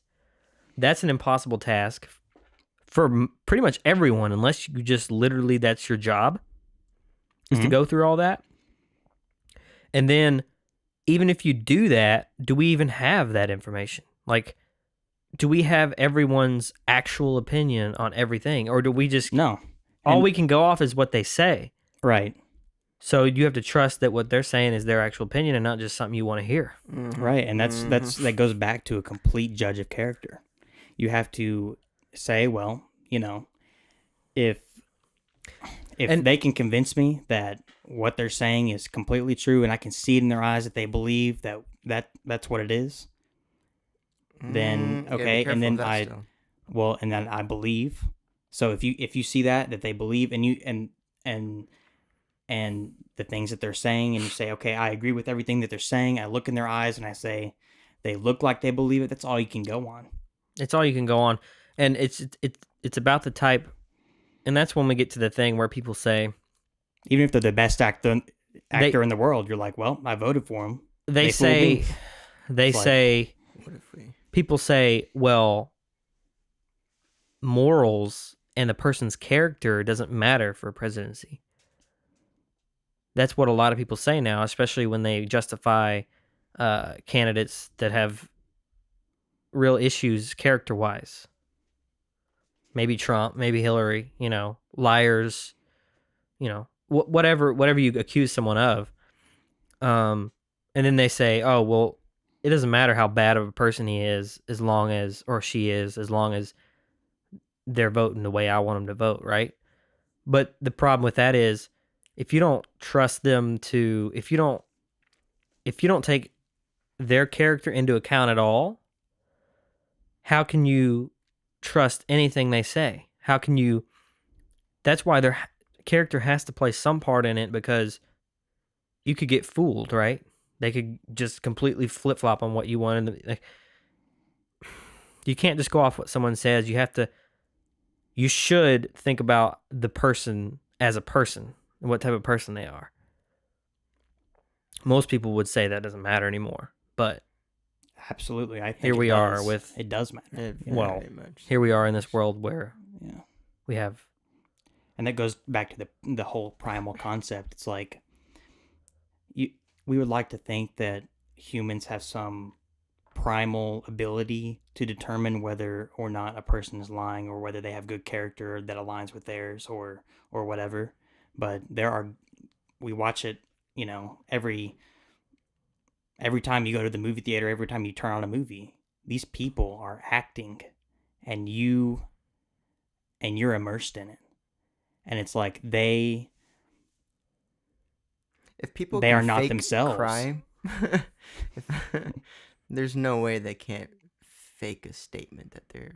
Because there's some darn good actors out there that I'm like, wow, if I didn't know this was a movie and I thought that this was real life, I would think that actually happened, for the most part. Well, so wait, how are you connecting this? I'm getting a little bit lost. Okay. So what you're connecting actors to the character of politicians? How? It's the way they're actors. I'm saying they're like lying would you to know you? If they were the best actor in the world? Would you know? Okay. If they specialize, I'm saying that convincing primal. people. Well, that's part of their. Unfortunately, that's part of their gig is to. Yeah, that's to put on a certain image. That's not necessarily like the way they act when they sit on their couch in their underwear. Yeah. They may yell at their wife or husband. Mm-hmm. Well, we'll never see that. We saw that with Reagan, the evil side of Reagan. Did we? Well, those tapes that came out when he was like cussing people out and like being super like dark and ugly. Oh, I don't know about that. Maybe you're probably right. I'm sure every tapes that came out. The problem is they had to release some tapes. Everyone has tapes, probably. Everyone's been bad. Everyone's not perfect. We're not asking for a perfect person. You just have to judge a person's character. as a whole. Maybe what we're know asking for is not a perfect person, but a normal person. Man, wouldn't that be nice? One who isn't super rich, but guess what? I don't think wealth has think- yeah, anything to do with it, but well, it has something to do with it. Yeah. Just a normal person, someone who just can. Who's normal? Who's normal? That's a good question. That You is know? a good question. I'm not talking regardless of. I'm talking regardless of race, wealth, anything like that. Just how they talk or how they communicate. It's like just. So, And Obama was a great orator, but well, there was a lot of controversy on the policy decisions he made. So well, there's the whole and the question problem of with that. having someone who's so slick is a lot of people get fooled by just how nice it sounds. Mhm. So is that we're going too far in this direction? It's all a balance, I guess. So perfectly balanced as all things should be. But like, Thanos. so we go all the way this way and we have Obama. It's like a well-oiled machine, and whatever he says sounds really good. If you're not paying attention, like say you're not that into politics, and you didn't vote and whatever, and you hear Obama giving a speech on TV, and it's like silk. Like, I believe It's like a what silk. he's saying. It's a silk without speech even- coming out of the Right. speakers, right? I think we're hitting on something here. But go ahead. Okay, and then so we go back the opposite direction, and you have the opposite, which is say Trump, who's Well, that could be an argument there. So- that some people think that the way he talks is like, real. oh, that makes sense. That's how some people think, and same way with Obama. It's just a different kind of adjustment. I think you dials can. on I that, think the kind of orator thing. I think you can get lulled into Oh yeah.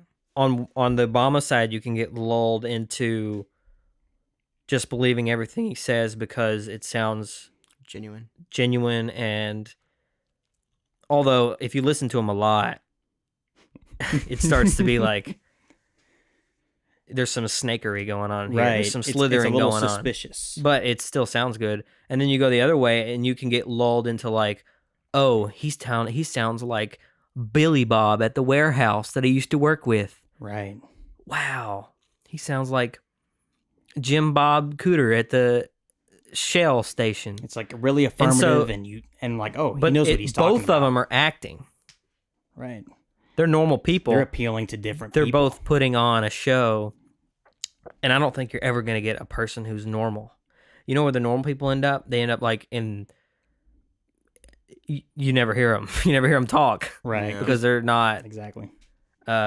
interesting or slick or appealing to a mass of people who want.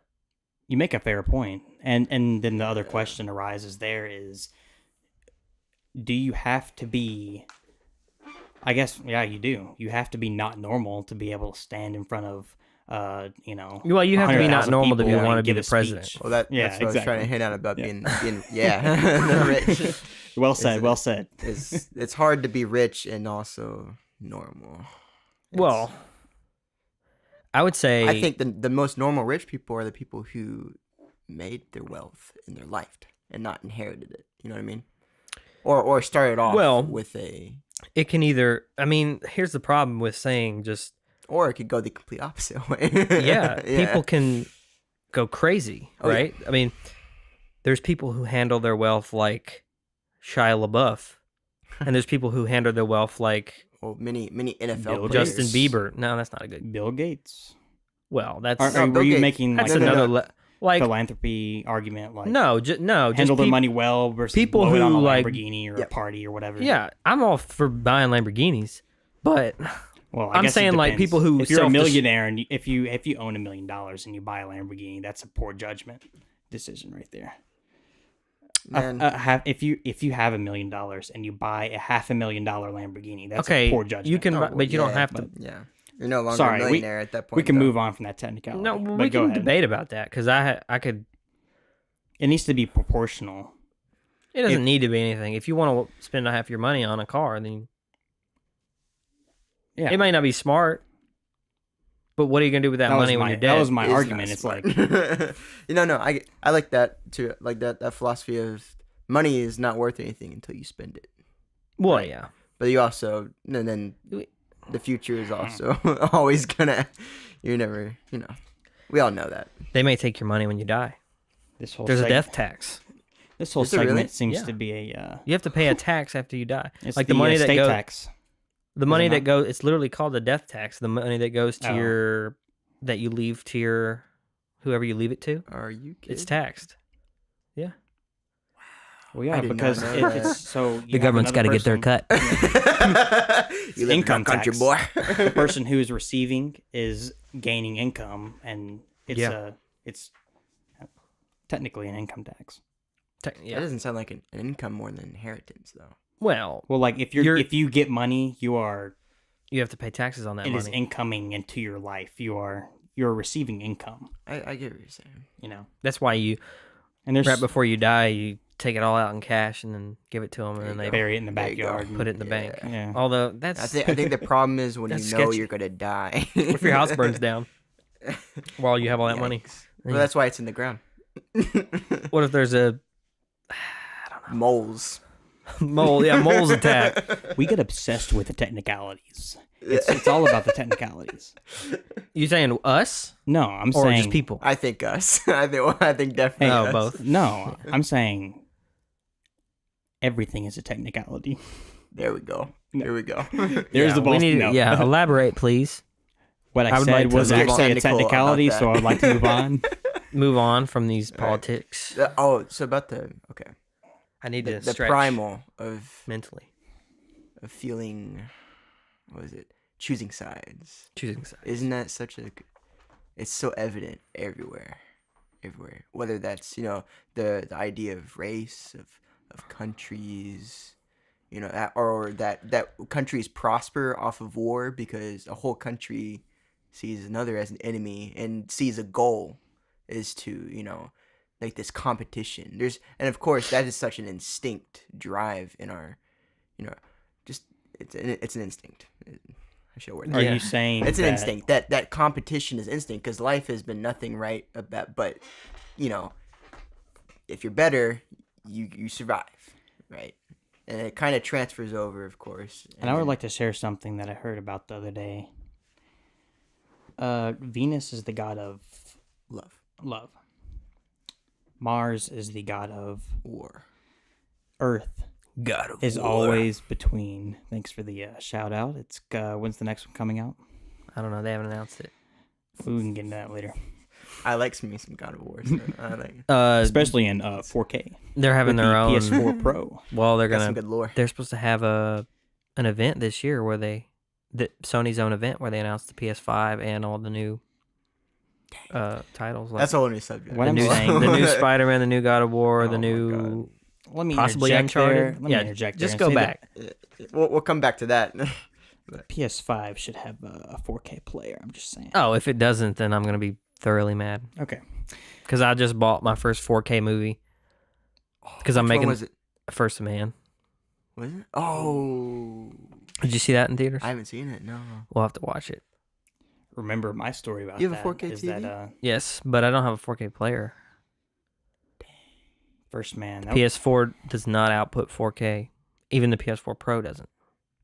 That's annoying. So the Xbox One S does, but Yeah, who wants an Xbox? He's got to buy that. Venus Yeah, is Venus. the god of love. Yeah. Mars is the god of war. And Earth. When you think about it, Earth is right in the middle, and Mhm. we're always stuck between love and war. Oh yeah. No, yeah, I've heard that before. Jeez. Yeah, I heard that for the first time the other day. Wait a It's- second. Let me think.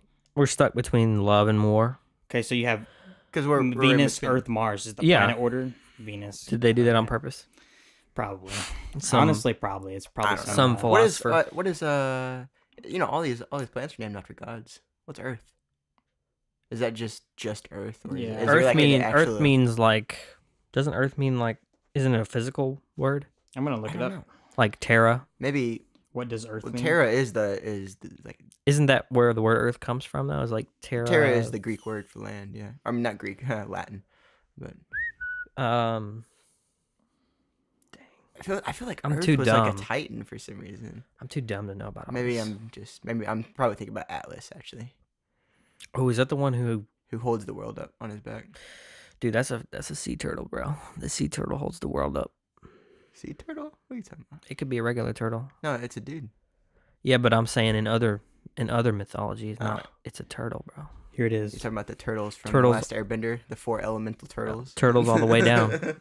From The world's Cool on a stack Cosmos. of turtles. Sorry. Wow. Whoa. Yeah. Let's take a step back from that here. Okay.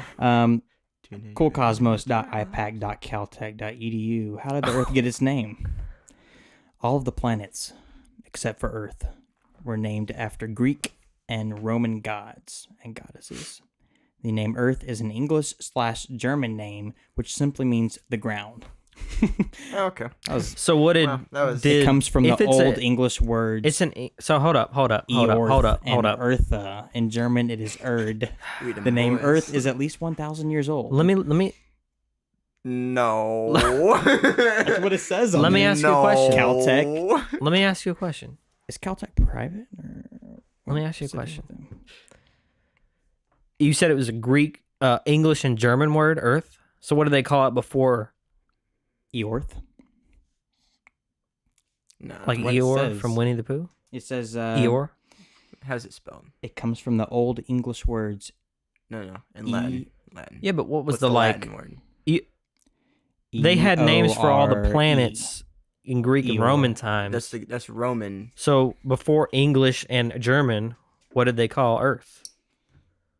I don't know. Okay. It's That's a a good technical. question. It's a That's a good technicality. You're the Google man. They called it. I am, Do you use Google? No. Do you use Bing? Oh well. Hold on. I think we all He uses Use Google. DuckDuckGo. use Google. But Whether you're talking you- about browsers, Whether you do it on purpose or not. right? Exactly. It's all connected. I'm gonna resist are from you gonna doing a deep dive, but Are you going to create your own browser? No, but listen, I'm fine to do a deep dive because we've been talking about politics, and we've talked about this before, but not. Man, I don't know if we should get into it or not. Oh no. say again. Which one are you about to bring up? Google and DeepMind. Oh, there we go. I don't know enough about it, and I feel like you guys know more than me, so I should get. I don't My know. opinion is that Spencer's a the, specialist. the I'm far from a specialist. Well, you're the only one who I don't look into it. I think like to discuss it. my Okay, opinion so- is that it is impossible for a truly artificially intelligent thing to be created by humans without a biological element. Okay, But what does that have to do with Google? here's the thing. You said deep mind, so What is that's deep? Kind of, But I need to be schooled. Think I about know what Google DeepMind is like it's their Google. AI stuff. Why Google said, okay, this is me being like the Google monster. Yeah. They said, we're going to create the greatest search engine of all time. Mm-hmm. All the other ones suck and will always suck. Right? We're going to give it to the people for free.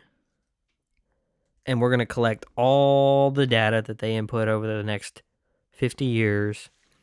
And that's going to be, that goes into the deep. So how does that all connect it is what I'm asking.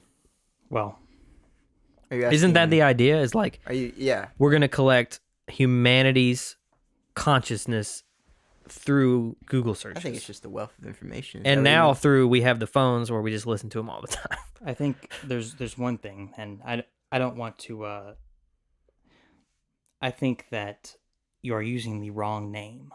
Okay. I need to be schooled. That's why I'm asking. You're saying Google. Oh. It's not Google. What is it? It's the U.S. government. Tell me why, and somebody look this up and confirm if this is true. Okay. I'll look Which it up. this is something that I've heard that there are multiple U.S. government officials, including people at the Pentagon and high-ranking military. I said that wrong. And high military At the ranks Pentagon, yes. at I've the heard about Pentagon this. that are on the board At Google. at Google. And I don't know if then that's true. I can look it up, I guess. I think we probably should so because that's something Is that I heard. okay. Would there? I mean, I'm guessing the only objective would be so that way they can get hands on this, and then Right. The idea is that either Google. This Are is the they more not- conspiracy theory type of thing. Yeah. Either Google was a government entity Hold to up. start off, Or So why would it be public? If I'm typing this in Google, you think I'm gonna get an answer? here, I got you. He's gonna go on. Go on your proxy. I don't even gonna know what use I'm saying. I just Silk use Path. weird words. Computer words. proxy server. Ooh. Google employees quit over Pentagon work. Okay, that's different. So did Microsoft employees. Googlers Trying are to weaponize the HoloLens. Googlers are Beware. quitting over Pentagon drone project. This is interesting. So, if that's true, then why Okay. make DeepMind public knowledge? Two ways, and I think I've already explained this. Government or Google was a government entity to start out with, and it always has been. Or Okay. Google was a complete birth of capitalism, and Google started to grow and grow, and then the U.S. government was like, "Yo, what the f is going on over here? What's Google That's doing over probably how it here? went. We need to take control of this. We can't stop it because it's so big." Yep. Or we can't publicly stop it because it's so big. So let's get some high-ranking military officials on there on their board and really make them have full disclosure to the government and be completely intertwined. So those are the two theories that I have. Why haven't? So, why don't we know more about it then? I feel like if it was in the government, as many people as involved in the government, we would have heard. Well, all you have to have is the top. the problem is you Is got to people Google on the search board. it to find out anything. It's complete control. So, like, there's been no like Yeah, I don't know. whistleblowers on this subject. Like, there's been no people who were involved and then come out and were like, okay, this is all a conspiracy. They're all working together. Google and the government. Google might not even know that it's under the government's control. Meaning, Who's Google? Corporation. All the employees? corporation, including all the employees. The people on the CEO Okay. of Google might not even know. What do you mean you might not even know? How are they controlling it then? How would they manipulate him then? People, We just asked the same question. Right. In two different ways, but I'd love to hear the answer. Yeah. well, and I'm just saying stuff, theories. Yeah, it's fine. We're just spitballing here. Well, it's not like But- I have any proof to back this up, but I think if Google, this is the third theory, that if Google doesn't know that they're under government control, then how you're asking how they would pull that off, how the government would pull that off without Google knowing that they're under control. Well, Sure. you have Pentagon. I hate saying, I guess Officials. officials, U.S. officials in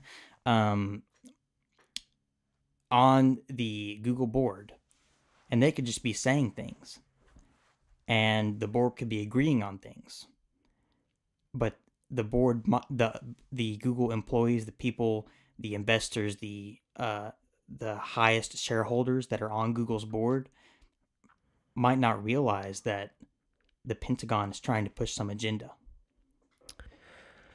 So, And that's more of the sketchy. do you think that Version. Google is a secret? This is gonna get more conspiratorial. Okay. So, would you Let's say go. Google is a secret branch of the government? Like it's NSA Google, Like that's interesting. or is it a tool conspiracy. for NSA? What I feel like if, we would 'cause definitely what be seeing if more Google is an activity that extension these of things Yeah, versus, I'm getting conspiratorial here, but it's just fun. It's like, well, we all know that. Well, I say that, but this is just banter. is there anything? You know, it'd be more interesting is if Google has ever targeted people to manipulate what they find in their searches. Officials, like higher officials, or and anything like the that? CEO of Google was actually asked about this in front of Congress, and what he said is that it's all an algorithm. It's like, Google kind of promotes certain content and doesn't promote other content. So they say that Google does not have any political involvement, but the algorithm Well, it's gonna promotes certain content. it's gonna over adjust other. itself to what you find, like Right, to continuously what's most search. popular or Sure. whatever. Sure, But it still raises the question. But I don't believe him. I think that the CEO of Google lied in front of Congress. I think that I do think that happens, and it's easy to blame it on some search algorithm, like the search algorithm censored conservatives on every single search result page that you could possibly search. Wow. It's like It's the same with all the media. YouTube is a subsidiary Twitter. of Google, and Twitter's going through that kind of stuff. they censor certain things that shouldn't be censored. It's like even Reddit's going through this. Google is making a censor browser for China. Yeah, how do you was feel? it Firefly or Fire? How do you feel about that? Do you think? I've heard one side say, well, It's just to make money, is what it is. It's greed. Oh, for sure. that's definitely one opinion. It's like another one would be like, well, it's better than giving the Chinese people nothing. And it's like, we can open up this market and then possibly expand it in the future. And then I would argue it's worse. I'm on I'm with you. It's like what's worse, watching CNN or Fox News, or being in a CIA black site watching what they tell you to watch. I don't know what that is. Like What's a CIA black site, Spencer? I think it's just controlled news source. Like a CIA black that's what site he's is trying to a get at. prison that is very controversial. Like Guantanamo Bay is a CIA black site. I was As an thinking like example. website. I was thinking like website. Okay. I was too. So That's a what I prison that may or may not be in accordance with the Geneva Convention. So are you accusing the CIA of breaking the Geneva Convention? Geneva Convention? Geneva. With yeah, what? Yes. With what prison? Guantanamo Bay? Yeah. But So then there's this whole argument is like, well, if they capture the worst hypothetically, terrorists? some terrorist does something bad, and they capture him, what do you think should be done with him? Should they just kill him, or should he go to Or should he the be worst tortured prison? and he should just live out the rest of his life in pain, which would be, Well, or what do you think?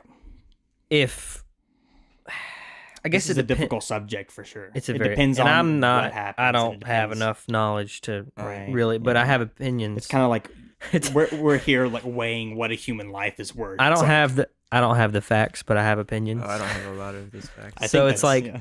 It's hey, this is everything what that's ever said is, Right. is an I have a opinion. question. But Why do you think? we're- speak up. Do you think that they actually threw out Osama's body in the ocean? the Muslim burial at sea. Does it? Are you saying did they Like, actually kill why do Osama? you think they? I guess it They ultimately threw him doesn't off that matter. mother like Megatron. Yeah, he's But- at the bottom of the sea. You know? He's waiting to be revived with the what was it? I like that. You need to do that about every 5 minutes. Just Random say something, podcast. Yeah. Me throwing in Transformers lore. Ooh, probably got a good reading on that one. Yeah, we clipped a little bit there, but no, but like What was it? There's just called the cube, wasn't it? The cube. I don't even know, dude. Oh yeah. Oh yeah. Boy, hand me the cube. We're going off the rails. What were we talking about? Oh, I just asked. CIA black sites, what a human life is worth. Oh yeah, I was gonna give my opinions Casual stuff. without any facts. Yeah. Yeah. Um. Osama bin Laden. I think that was Osama bin Laden killed? Like, wasn't it- Absolutely. Do I think that it was by U.S. Navy SEALs? Absolutely. Yeah. Do I think that they did the Muslim burial at sea? Absolutely. Wait, you think they? So why actually did a wouldn't Muslim they? burial? Is that what that is? Is that a Muslim thing? Yeah. The burial at Mhm. sea. Yeah, I'm not too educated on it, and I asked one of my friends about this a while back, and he said I was like, well, or he wasn't no a way. Muslim, but I was just talking to one of my friends, and I said, you know what, if the U.S. doesn't have any respect for this terrorist who killed like a bunch of people, who's responsible for thousands of deaths or however many it was, why would they bother after he's already dead to do some kind of proper ceremonial thing? If they don't care, it's weird. I don't. Well, there's no way that all I those think people on people- that ship just didn't piss on his body. You know what I mean? Like after all the time of just looking for him and all this hatred put out. I don't know. Well, the Navy SEALs really are trained hard to to deal, believe. deal with that type of aggression. I believe it's I like feel once they like- shoot him, they drag but their body out. Think they about confirm. how many also go into the army for that reason alone, or how many people went to the U.S. Army because What, to take out aggression. no Or- because of 9/11.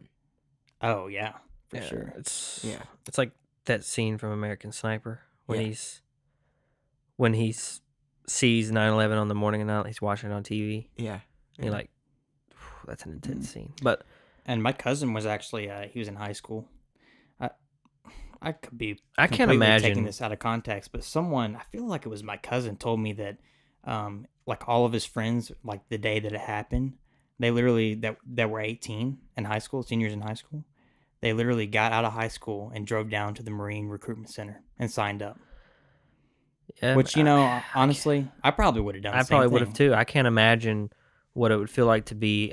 How old were we? I mean, I was Just barely even Like 3 years old. I was literally in like kindergarten. Yeah. I was like 5, maybe a little older. But so I don't even remember that day. I don't think. Right. And my dad's told a lot of stories about that day, but yeah, I think we're all Actually, I too do young. remember that day. I was don't in school. remember it. I was in school. Yeah, I You was. remember that day? You're like how much older than us? Well, kindergarten. So Well, how old was I actually? Born in '96. would you start kindergarten at 5 or 6 literally years old? 3 years old. How old are you now? 20.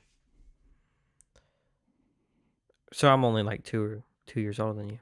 So, okay. Like barely even in kindergarten then, I guess. Maybe. I don't know. I mean, I remember stuff from like kindergarten. I have a terrible memory, so I don't even remember like. I think it's pretty interesting, or not. I don't want to use the word cool, but I think it's so neat to see how everyone has like their own story. Like they remember that day. Yeah, and it's kind of sad that we don't.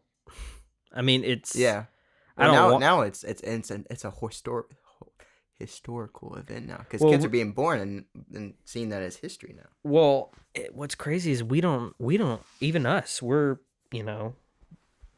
22 is the oldest one of us, which is me, and so it's like we didn't even know the world before 9/11. I've listened to a lot of like podcasts and programming about people just talking about 9/11 and how it impacted the world and all this, and it's like people who weren't of adult age or at least of understanding the world age before 9/11, it's like you can't even fathom the difference in society after the fact in the US and probably worldwide too. I mean, it's like we'll probably look back on it as when we can look back on it in the future from a broader picture and we go, there was a time in society before 9/11 and after 9/11, and it's a distinct difference. It was definitely we went down a different path. Right.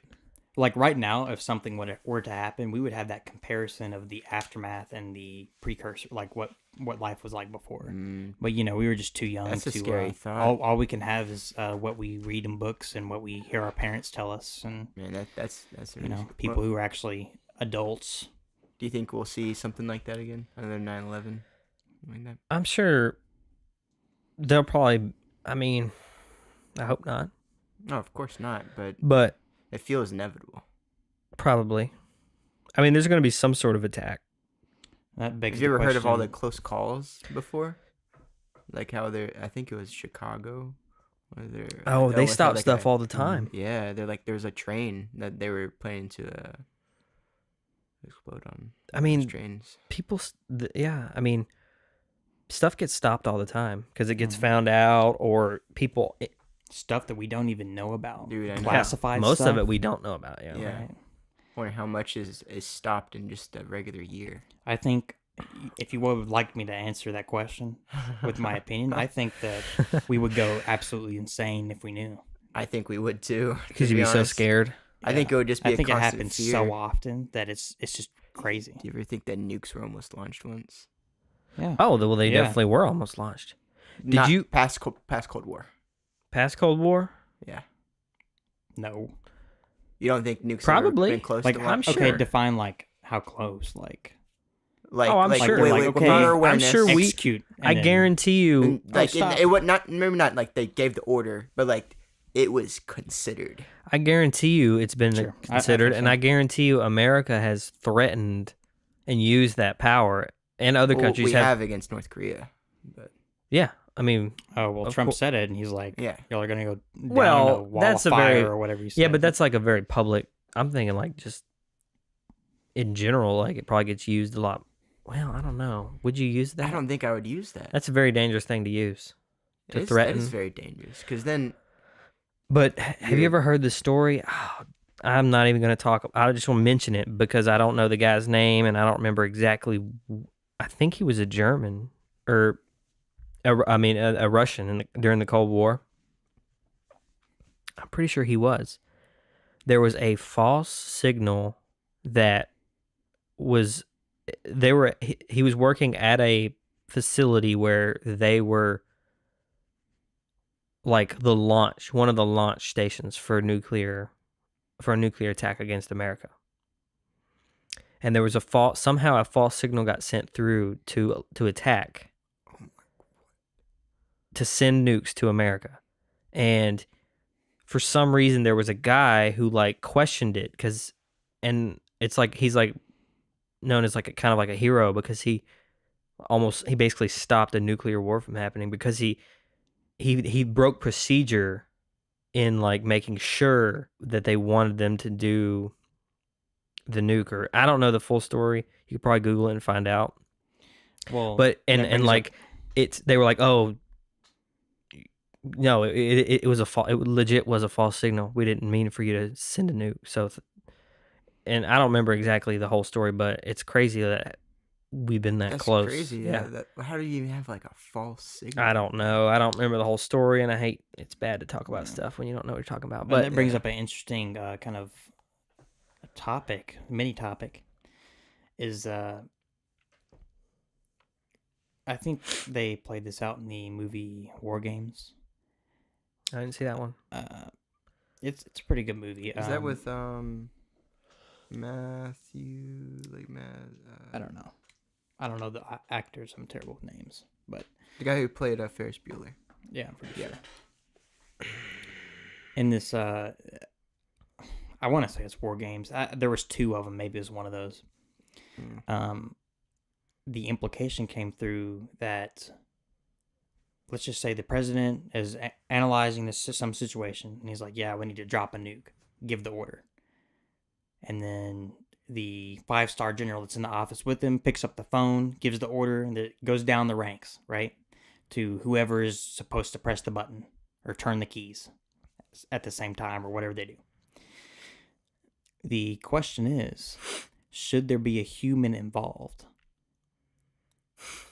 Because if, let's say you were working as a technician, you're just average Joe, and you're working as a technician and at a nuclear silo, just average Joe, and you get the signal, and you're the guy, and you and maybe 2 or 3 other people are in charge of doing the simultaneous like key lock thing to initiate the launch. Sure. Okay.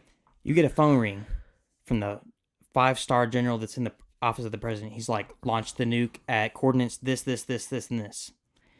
And you're like, I have no details. I have no idea what's going on. Like, as a human, I'm not informed. The person that's firing the nuke is just receiving an order. Yeah. And The decision's been made, not by you. right. But Well- you are the only thing in between. Mm-hmm.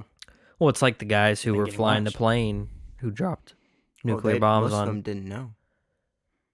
Well, they didn't know, but there was somebody who had to release the thing. I Yeah. mean, Only the pilot knew only the pilot. that they had the atomic bomb on board. And there was a picture. I think it's Enola Gay. That's the name of the plane, the B-2 bomber. I think that sounds right. Yeah. There's a picture of the plane right before they were. I guess they had it pre set up in case anything did happen before they even took off, and the entire crew was sitting on the atomic bomb but they had no idea. They were sitting on it smoking or whatever and just What did they think it talking. was? They just thought, Normal bomb. yeah, apparently, and only the pilot knew. They just have one of these suckers in there. Like, yeah, Because that's good think enough. about if the think Don't about worry if- about this. Yeah. right. Think about if they told the whole crew, and one guy was like, "Okay, I'm gonna ride the plane," and then he was like, "I'm gonna stop this," and he like, Well, that's In what that's exactly way? why they didn't tell him though. That's why they made one person in charge. 'Cause right, exactly. If- So that begs the question: What going about that back- one person though? Back Jesus. to the other question. Well, that's a lot better than having a whole group of people who there is almost inevitably going to be a conflict. in that. Conflict. Right. It's so should it all be automated, and should the and then that begs is too much power in one Well, person's you don't. hands. Here's the thing. Too much power in the You computer's also- hands. Yeah, exactly. You don't want it to be automated though. I So don't who's think you going to want- program it? I'm not saying automated. I'm just saying computerized. So you think the next nuclear No, no, bomb will no, be I attached think- to a drone? No, I think the moment that you computerize it, it's vulnerable. To hacking? Yeah, yeah. So you think like, without a physical. but someone has to make a decision still, Well, I wonder. right? Wait, no. Look, even if the bomb, a modern day nuclear bomb, is attached to a drone, and it's like, not only is it an unmanned drone, it's a drone that's programmed to go over a certain area, and there's not even like a pilot. It's just literally like a GPS drone. It's not using any sort of person who's playing a video game driving it. Like, still though, it's programmed to drop the bomb, but like, there has to be a trigger. Mm. It's There not has just to be going an to drop. event that starts. Oh, yeah. we programmed it to drop at this time, and even if things are going great, it's going to drop Yeah, anyway. Somebody Like, has to start the event, right? Somebody Yeah, has so to there's still press the some- button or pull the trigger. Do you think that guy even knows that he's the guy? What do you mean? What do you mean? Do you think like they somehow? You said like they turn keys, usually. Usually that's always how Or it's that? depicted. I don't know. Just some way. But what if there's There's some, codes. there's some Override. oh no like there's like maybe it's just like they tell them send this normal missile or something like that, and they think it's like Oh, you're saying, dude? they just like I tell them think a white I lie. think they. I'm know. sure they know Yeah. because I don't know. Well, they should be involved. are you saying? Do you think that they know if whether the missile that they're launching is nuclear? it's going to or be not? nuclear or not. Yeah. I don't know. But going back to the thing about kind of having it more automated, that made me kind of have a question about, which we won't know the answer, is how our nuclear or how our missile infrastructure is set up, like our silos and stuff. They obviously have to be connected on some network. I guess it's So what do you mean when you say silos? like nuclear launch sites underground Okay. that are scattered all across the entire Where we US. keep nuclear bombs? Is that what you're saying? Like in I'm saying- protected? Yeah, like where do we keep it, and when the general, is there any security flaws? There's always security flaws. Nothing is ever secure, 100% secure. But it makes me think, like you mentioned, that would be a security flaw to have the whole thing automated, and I agree. But then again, I'm like, what isn't a security flaw? Well, if you have a bomb sitting that's completely analog as to its operation, it's not going to get hacked by Russia. Unless Russia sends a child over that they've trained to become a military man and rise through the ranks in the American military, and then somehow has communication with him to... I think that we should just. I don't know what I'm talking about. We might need to just move on from this because we don't know. Yeah, it's just at a... all. Yeah, It's just- just it's a just a pit. wormhole. It's Yeah, just a Pit. continuous loop. you of can us- say anything yeah. and it might, it Yeah. might be true. But yeah, so Enola Gay, and I guess the pilot. Yeah, the pilot didn't know, or the pilot knew, but the crew didn't. I love we talked about this before, but JAWS, the USS Indianapolis, it's like we were carrying the bomb, and it's like Mhm. we didn't even know. No one even knew. That's why they left us out there in the water for so long, kind of thing. I love that. Mm. Yeah, that scene. That is very, very I don't. Is that true? I guess that's true. I Yeah. have no clue. Was the USS Indianapolis transporting the bomb? I don't know. I feel really dumb when I say stuff like that because I probably should know. It's not general knowledge though, you know. You'd have to actually go. Yeah, but did he just make that up? The actor because that was an improvised scene apparently. Did he just make that story up? I didn't know it was improvised. I'm pretty maybe not. See, we're always just Definitely talking feels out like of a our rear end. We don't know anything. Well, Right. We really need to have like. I need to be up here with my laptop googling everything. But we can't. You can't spend most of our time just sitting here being like- Googling. Yeah, We wouldn't. I raised my eyebrows at that. I think that's probably the biggest problem. I mean, we actually let's not talk Step about that. one: we need to have an Let's entire get past library of books. Get that encyclopedia, bro. That's right. It's the only true source. Actually, the first step is implanting chips in our heads so we can access the internet to our cerebral cortex, Let's talk Through about that neural Neuralink. net.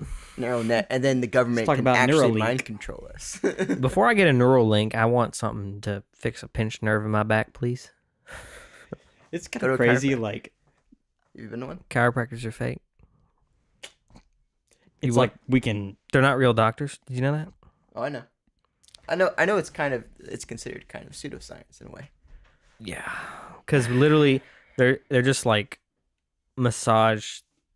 They just give you like They just- literally like feel your bones, and then they're like, "Oh yeah, well, you're obviously a they'll little give you an out of line X-ray. right here." They have an X-ray machine, good Mhm. ones. I mean, I think the practice actually works if you're like super effed up. It has worked. well, Yeah, it's proven guess- to work. You can watch videos.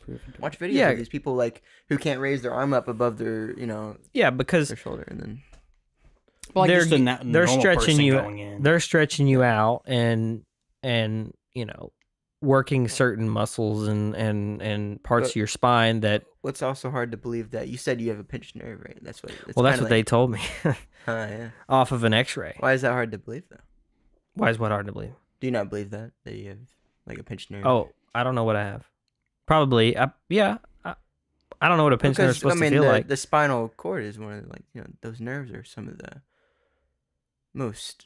See, here's why I question that it's a pinched nerve. sensitive- Usually, when people talk about pinched nerves, they talk about pain that runs down a certain other part of their body because it's pinching a nerve Yeah. that is connected. Yeah, it's your central, like that's where the central nervous system. But is that located. doesn't It's your happen. spine. Mine only stays in the back. Pain. See, the chiropractors will tell you that it's required and you need to go there every day. Oh, of course. Right. Of course. And that's debated on whether that's real or whether it's just them trying to get more money or what. And so I think that if you're really messed up, it works. But if you're just an average Joe, I don't know. That's where the debate comes in. Do you need to go every There's day? definitely been or- cases where people who are normal and they go there thinking, yeah, I want to do this because I love having my bones popped. That happens pretty frequently. And then they go there, and then if they kind of lie and say oh yeah, my spine's really hurt. I mean, then they get their spine, popped, and the next thing you know, It's their almost an spine addiction. just got effed up because they they didn't when it need was it? already when it was already Overcorrected or when it was something. aligned already, and then they go and get it popped, and it just f's them up because they just disalign themselves, and now That's crazy. they're stuck with it. Yeah. That's crazy. But Or even sometimes when they do have a problem, and it's never a guarantee because, like I said, it's kind of like literally what they're doing is they're estimating how to right. move you in a way so that way your bones will shift. And if I that don't is think- I don't if think that's like In not extreme so- scenarios, your bones can get pretty whacked. Oh yeah. Like if you have an accident or something, But yeah, that's the debate. Whether you That's should be literally going to because when you get down to the it, chiropractor, they're- like you should be going to the dentist, or like is it that type of association? They claim it is. I don't know. who knows? And I don't know. It's regardless. I We- don't know too much Yeah. about it still. So me neither. knowledge is a hard thing Yeah. to constantly have on everything, Mm. but it's impossible. So I wanted to kind of get into backtrack a little bit, not to go on a super Wait a deep second. dive. Are you still talking about chiropractors? no, No. we're kind of. I'm kind of making. Let me a tell you hard my transition. experience though. Okay. Then Okay. Just remember what We your can- hard I've been to a transition is. chiropractor also. So if I went for like 6 months, I only went for like a couple appointments. Well, okay, so I go in, I get the X-ray. He says, "I think you have a pinched nerve," and so he's like, "You need to come in every week, or maybe twice a week." That's what they told me too. And here's the thing.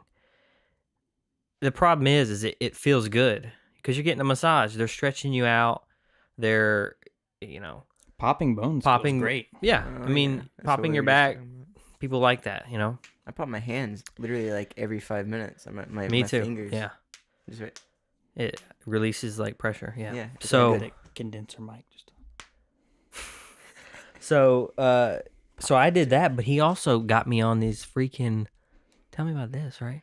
They have this like electrode therapy that they put Have me you done on. that? Yes. Dude, Are you serious? Dude, are you talking about the thing they put on your back? Yes. Yes, I've had that too. And it's like puts electricity into your muscles, bro. Yep. And loosens them up. What's his Yep. name? What's this guy's name? And they put this. So here's what they do. Mhm. They attach these. Did you have to lay down? Yes. Yes. Okay. So we're And talking about not something. only did I do it, sometimes I just did it on a flat table. Sometimes they had this moving table. Dude, okay, the same. Did you lie on your back on this one though? You lied on your back. No. Oh, okay. I lied face this down. One, you lied on your back, and then they did the roller go up and down. No, there was no roller. Oh, wait, what is So this? my legs, the pivot point was like in my pelvic region. Okay, so my legs would move up and down because it was my lower back, right? Yeah. My legs would move up and down. They had these little electrodes attached to my back. They were like wet and cold, so they would stick. And they would lay this like wet towel over it to like hold it all down. And then I would just lay there, and this machine like made like horrible noise. It was like from 1930. It was just like Oh, I didn't have that. like a terrible lawnmower, like a terrible weed eater, just awful noise. But yeah, it was such a weird but I went back for a while because it felt good and I thought I was getting relief, but they're not going to fix it. I mean, maybe some stuff they can fix. Like if your back just is in a weird bind and it needs to be popped, possibly they can fix that. And there's corruption in every industry, so it's like To me, it kind of feels like Yes. are they trying to just You like ever- probe? It's kind of like even in the car industry, you have mechanics who will maybe not fix things just Overdiagnose. right, or maybe not even fix things just right, so they'll get the business back. Yeah, you can't trust anyone. Okay. Everyone's a schemer. Have you ever unraveled a paperclip and then tried to make it as straight as possible? Mm-hmm. I feel like that's what chiropractic is like. Wow. Except Have you ever except tried you to can you can never Here's the harder you part. can never get it actually fully straight. Never. Have you ever tried to this is off subject, but it involves paperclips. Yeah. Have you ever straightened a paperclip out and then tried to put it back into the shape of a paperclip? Oh man. That's hard. That's really hard. You're screwed. Yeah. You might as well quit. Yeah. That's legendary if you can do that. I guess you would need to take it down to the old paperclip factory and get them to redo it. You think that would? Heck yeah. If you paid them enough money. Where's a paperclip factory? Where, Hey, I have a theory. People is there a will do factory anything solely for paper if you pay them clips? enough money. Well, yeah. Well, Of course. yes, That's a yes. very it's not really a theory. Actually, Maybe not killing someone all the time. yeah, that was. Some people will. Well, I mean, like specifically. We were a making the specific blanket, person. the Hey, blanket you go statement kill. that Like, all hey, people will. hey, go kill your brother. Here's $10 billion. 10 billion?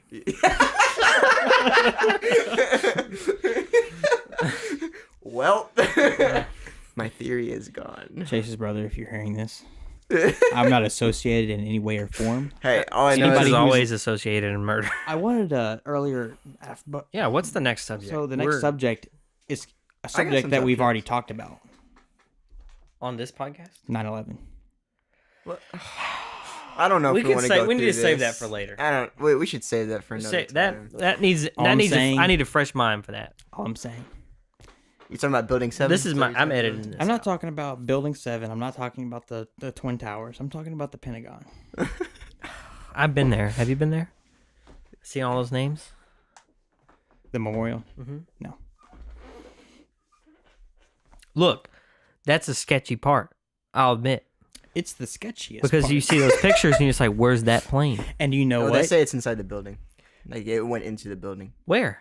People, It's underneath Hold on. They said they see the ceiling was somehow still intact. y'all are And I know, getting it's y'all pretty are getting crazy. way Yeah, I don't. And the believe it. width of the freaking Bro, I don't thing is believe like it. I'm not less saying, than the width of the I'm telling you 737. what supposedly is the explanation. And Y'all it are fell getting straight into down the- like a controlled demolition. Hold on. Y'all are getting into the conspiracy theories. I'm talking about the real stuff. Oh, okay. I'm talking about how come there's eyewitness accounts saying that it came from one direction, and there are other accounts like the cameras on the security guard posts at the Pentagon that say it came from the other direction. Maybe the Yeah, is camera. there- maybe is the there any cameras footage? flip Is there any the. footage are- of them hitting the Pentagon? Maybe the cameras flip the image.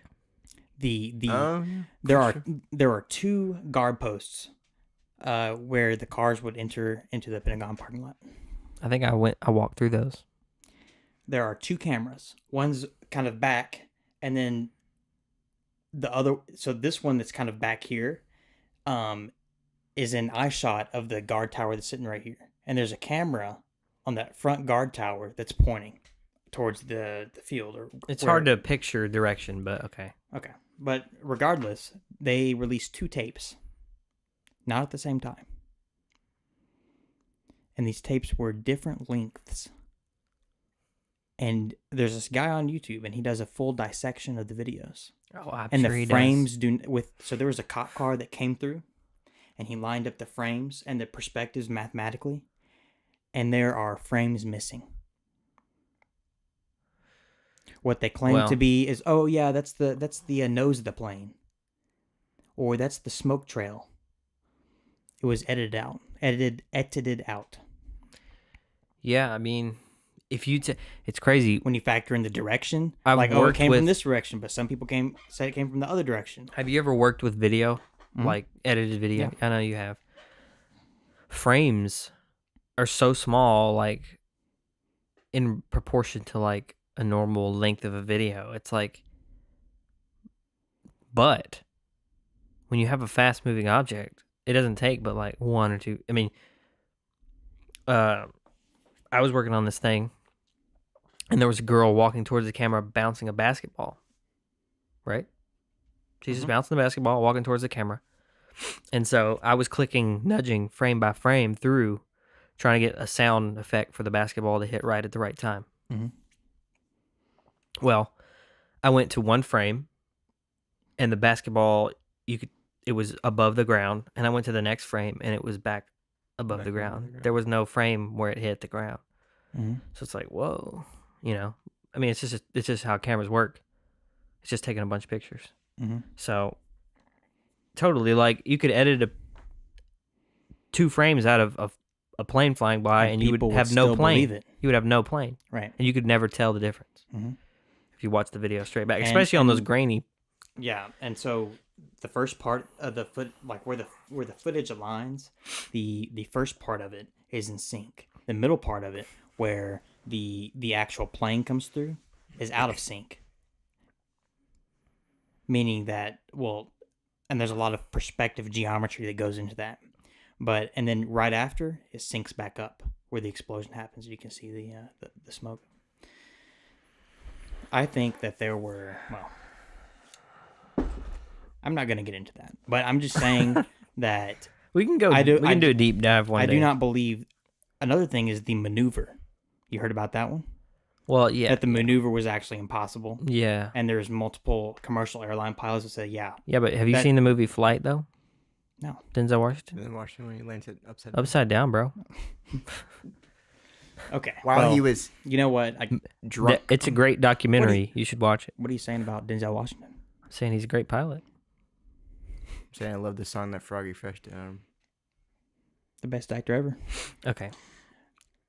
I think what I'm telling you is I don't It have was the not- capacity Okay. to engage in this it wasn't topic. the plane that they said it was. And the pilot was not trained and even remotely trained to be able to pull off a maneuver like that. And the official flight footage has some discrepancy with Official the flight times- footage. What do you mean? by- sorry, the black box. Have y'all seen this video? No. Maybe back in the dark days. That was like the first subject I The started. dark arts. Yeah. Here it is. I haven't been able to saved it break in that a- out yet. Saved it in a playlist right here. You're getting into the dark arts there, Spencer. The dark arts.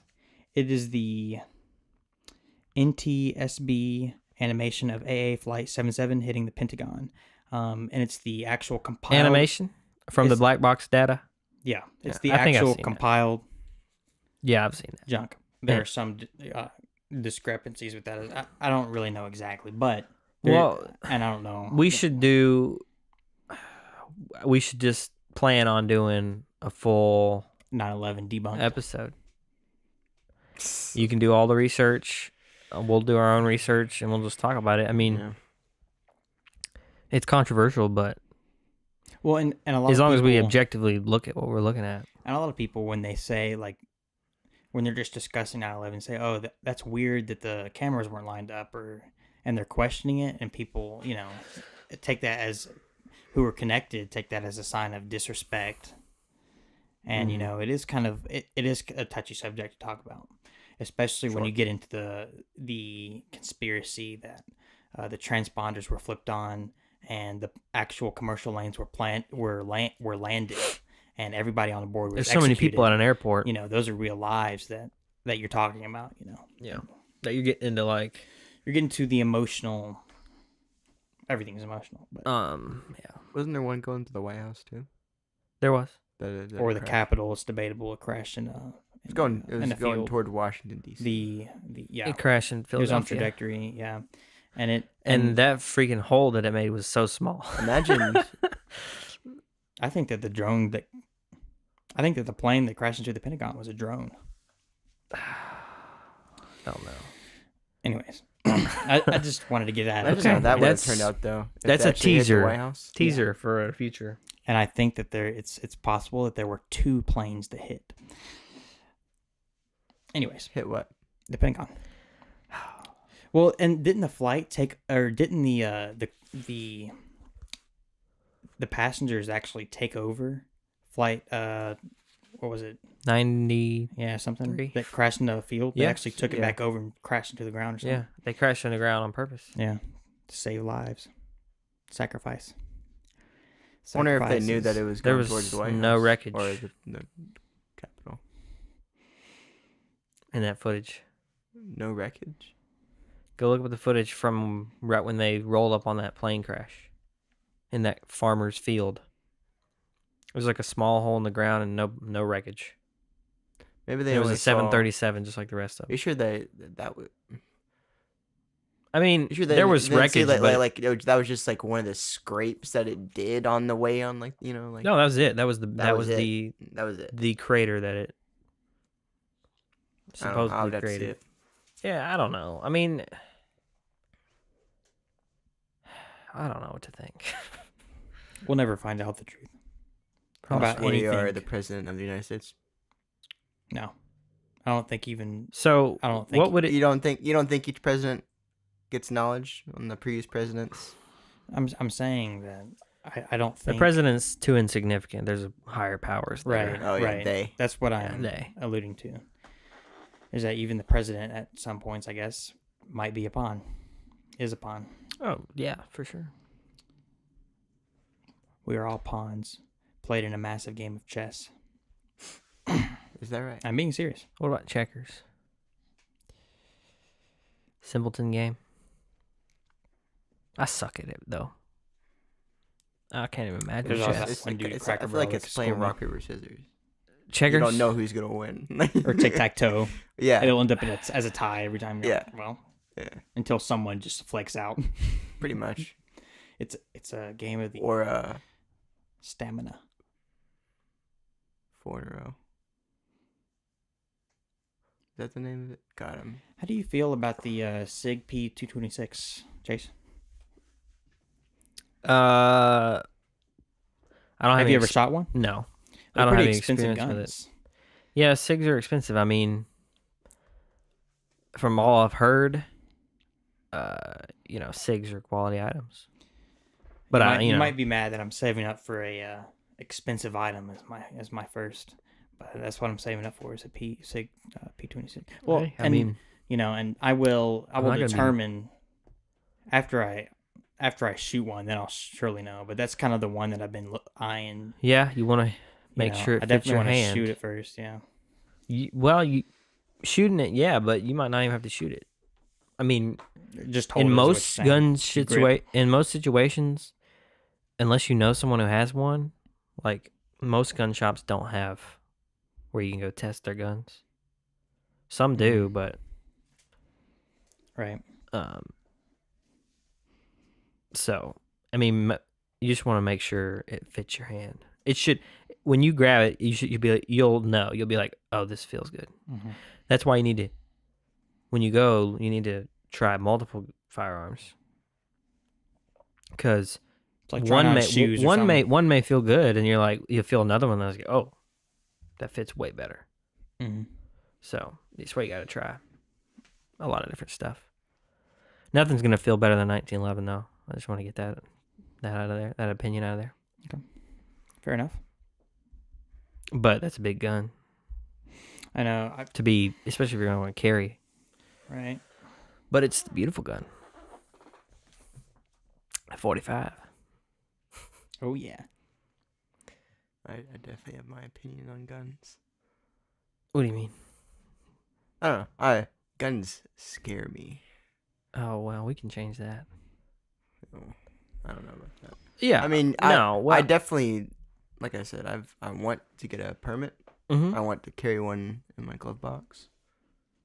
But still, it's a scary. It's a lot of power. Like It is.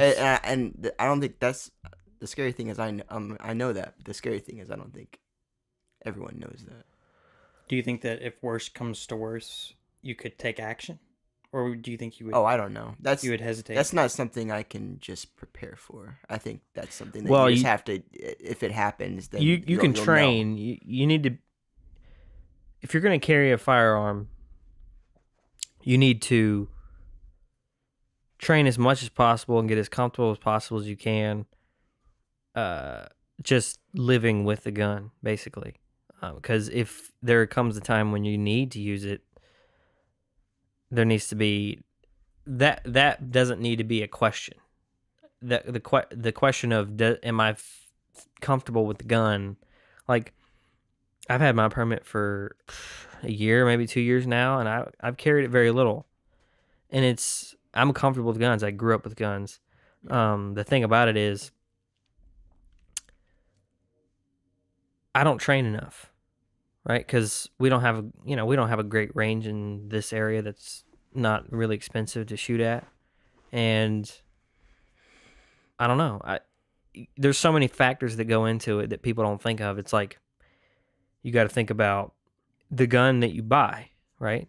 Then you got to think about, well, how am I going to carry it? Am I going to carry it in a holster that's inside my waistband? Is it going to be outside the waistband?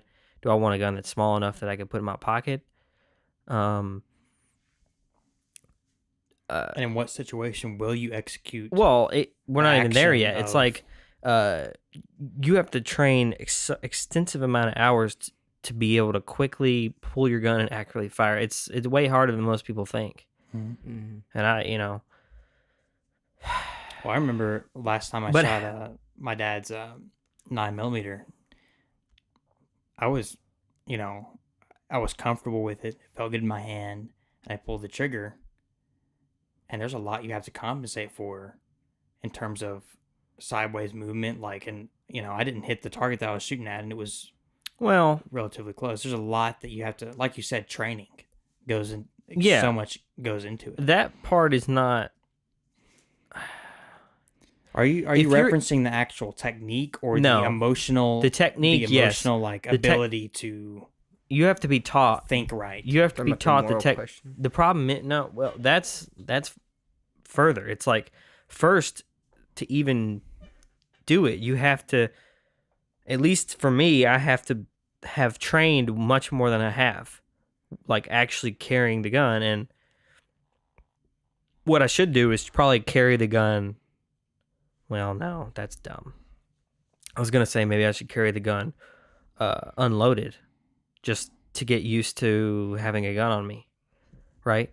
But then you're putting yourself out there as having a gun, and Not having it any protection. yeah, so maybe that's not a great idea. But if you're concealing it, maybe it wouldn't matter. You just want to get used to, sitting down in your car with it still in wherever it is, without making sure it's not going to pull the trigger and all that. I don't know. It's a much more complicated thing, and I would go out on a limb and say probably 75% of the people who get permits probably don't actually carry their gun on a day-to-day basis. Unless they just don't care about the fact that they're uncomfortable. They're probably just not even... They may just throw it in their purse or throw it in their glove box or something. Well, that's a big thing, like the smaller 22s. That's popular with like a lot of 22 pistols. It's popular with a lot of women. They put it in their purse or their handbag, and it's concealed. Well, not even 22s. The thing, I work at a handgun. Just to say that I'm not just talking out of nowhere. I work at a handgun permit school. So, a lot of people, they come in and want to qualify with 380s. And there's nothing wrong really with the 380. The problem is the guns that people buy, they're these tiny little things, right? 380 is not an extremely powerful round, but it has a lot of snap, especially in a tiny little gun that weighs nothing. So you have almost nothing to hold on to. And so accuracy is good luck. Especially if you have big hands like me. I can't hold on to those things. So good luck with accuracy. But that's what people want, because they want to just put it in a purse or in their pocket. They want to be able to just... But in that situation, if you're going to carry a gun, like, you probably would have that gun and a different gun to carry actually on you. If it all depends on the situation. It's an extremely complicated proposition. I feel like that's why it's really taken out of context a lot when you hear it talked about on the radio or on the news. It's like it's taken out of context. It's something so complicated that you can't really talk about it without getting into talk about it properly without getting into a lot of the details about like what all we're talking about here. And I feel like it's a lot of the times I feel like it's just glazed over and not really a lot of people may not look at the fine grain kind of details of the subject of guns in general. Yeah. I mean, guns is a whole nother podcast, so. Right. But that's just a taste. It's like, I don't know. I don't know where to go without deep diving into guns. So almost every topic that comes up, it's like there's a deep dive section that you could just go off. Yeah. Like we could talk about a jar of honey over there and be like, oh, don't even get me started on honey. Bees. We've talked about bees before. Man, are bees dying still? I don't know, dude, but what even is a bee? I've heard kind of both. Oh my god. Seriously though. No. Think about it. What is a bee? I was talking about this the other day with some people. I was like, okay, I think I should have probably learned about this in school, but I was like, let me try to explain a bee and what honey is and why it even makes honey. And then I was with a room full of relatively smart people, and we were like, let me Google this real quick. It's like, what do you mean by what is a bee? I don't know. You tell me. What's a bee? Tell me everything that you know about a bee. Like, what's this relation to honey? I want to know. What's its relation to honey? Its relation to honey? Well, you know how it makes honey. You know what honey is? No. It's literally like the spit of a bee. Okay, but how? Why do they need to make honey? I know that they go and they... That is a very good question. It's a super... Doesn't it like help them somehow? It's a super weird bug, It's their food, isn't it? Isn't it? It's their sugar, spit and their sugar food. is the number. I mean, it's where you get energy. Right? How do they make the catacomb looking things? The hive. How do they even make that? How do they evolve? It's not like they get twigs or some crap. It's like no, all of that. It's all that's it regurgitating. It's actually like a pulp. that they produce. Why is it Okay, so what is it- what do they eat? geometric though? Yeah. That is a good question. I don't know. Though, how do they make You think if they were just hexagons? spitting it up, Dude. it would be these weird like Wow. blobs? You have a good point. Like, what is a bee? Hexagons? That is the only known, like, how hexagons are found in nature. But Oh, like how the patterns of nature repeat, like the Milky Way's in a spiral, and like you can go to the bottom of the ocean and find like a where else do you see shell that's in the hexagons? spiral. Where else do you see hexagons? I can literally only think of honeycombs. Hexagons. How many sides is that? Six. I'm not very knowledgeable, Well, but that's one more still, than the Pentagon. I have the question. Okay. What is honey? Like how you're still. Why do we just take it? Honestly, They must not need it. It must just be a byproduct. It's obviously there. Because we just take it from them. Yeah, we scrape it off their honeycomb. and tell me how It's intelligent. inside of the honeycomb. We actually break apart the honeycomb and we scrape it off. Okay, but And then they You can't tell me the that's bees, not a byproduct. Well, hold on. They don't okay, care. but what is it though? Why? all of the bees. I don't understand bees. Is what I'm telling you. All the bees follow the mother bee, It's the queen bee, right? Yeah. The queen bee. Kind And of, kind of. Once we like mess up their comb, then It's we not just like the queen bee is take getting. the queen bee and move them to another little thing. I don't know. The only dude. time I ever. I think know I need to watch a bee documentary. a bee You know documentary. what? I think even if you talk to the world's leading experts in bees, they don't even know. That's how complicated we're dealing with extraterrestrial crap here, I mean, and then they say they're so important to the environment. and It's they're like, intelligent. They are important Like to the environment. they're loyal to the Why? queen. They spread pollen. don't birds do that? Not as good as Yeah. bees. Don't butterflies do that? Yeah. Don't a lot of bugs do that? The bees, like, they literally only do that. Like that's what they do. Exponentially more. They're not the only one, but that's their sole focus. Is they go to flower What's the to sole flower focus of a so that way They butterfly? can collect pollen, and I think they use the pollen, don't they? Or not? They use whatever from the flowers so that they can produce honey. There's something that. But they take why from do the- they produce honey though? They don't even use Okay, it. hold on. Let Do me they look it eat up it? for you. Let me This is look the it up. next level of AI. Where do We you- create an artificially intelligent bee, Oh, and then we yeah. figure out how to Here you go. link humans. In and short, bees. honeybees make honey as a way of storing food to eat over the cooler winter period. So they do eat their honey. Yeah, they eat their honey. So they make it. When and they eat it. they're unable to forage, there are fewer flowers from which to gather food. Honey is ideal for bees. It is full of nutrients and is a great energy food because it is high in sugars. Continue. I have to press the I'm link. I'm ready to get to the part where they start buzzwording around. Well, this is hold on. Buzz. Buzzwording around. Yeah, it's funny you say that because this site says buzzaboutbees.net. So Yeah. See, and then they're gonna start mentioning how the Earth is gonna end in 12 years. they take it says that they take the nectar from flowers and make it into honey. Where does the nectar come from? Biology, Plant. plant In the man? flower? Yeah. He's been studying this for like a year. Oh yeah. A year? Yeah. A year. Yeah, you I started this semester. you botanist. You dark Hey, art if you were botanist. if you were a politician, you would be like, absolutely, I did. 100%. I never Anything said I to make didn't. you look All better. I said was a year to emphasize that I have been studying for. And No. look, it says It comes. We're the, all due the for another nectar, I believe, 1776. is That honey- found in the carpel of the which is like the flower's main overall sac. You know what I'm talking about? oh, The middle of it. don't get sexual on me. It has Look. the anthers as the male and as the female parts. Okay. And the fruit is what I guess you would call that. Probably not, but I believe it's stored in there. Okay. Is, And the female That region. that Is honey- nectar glucose?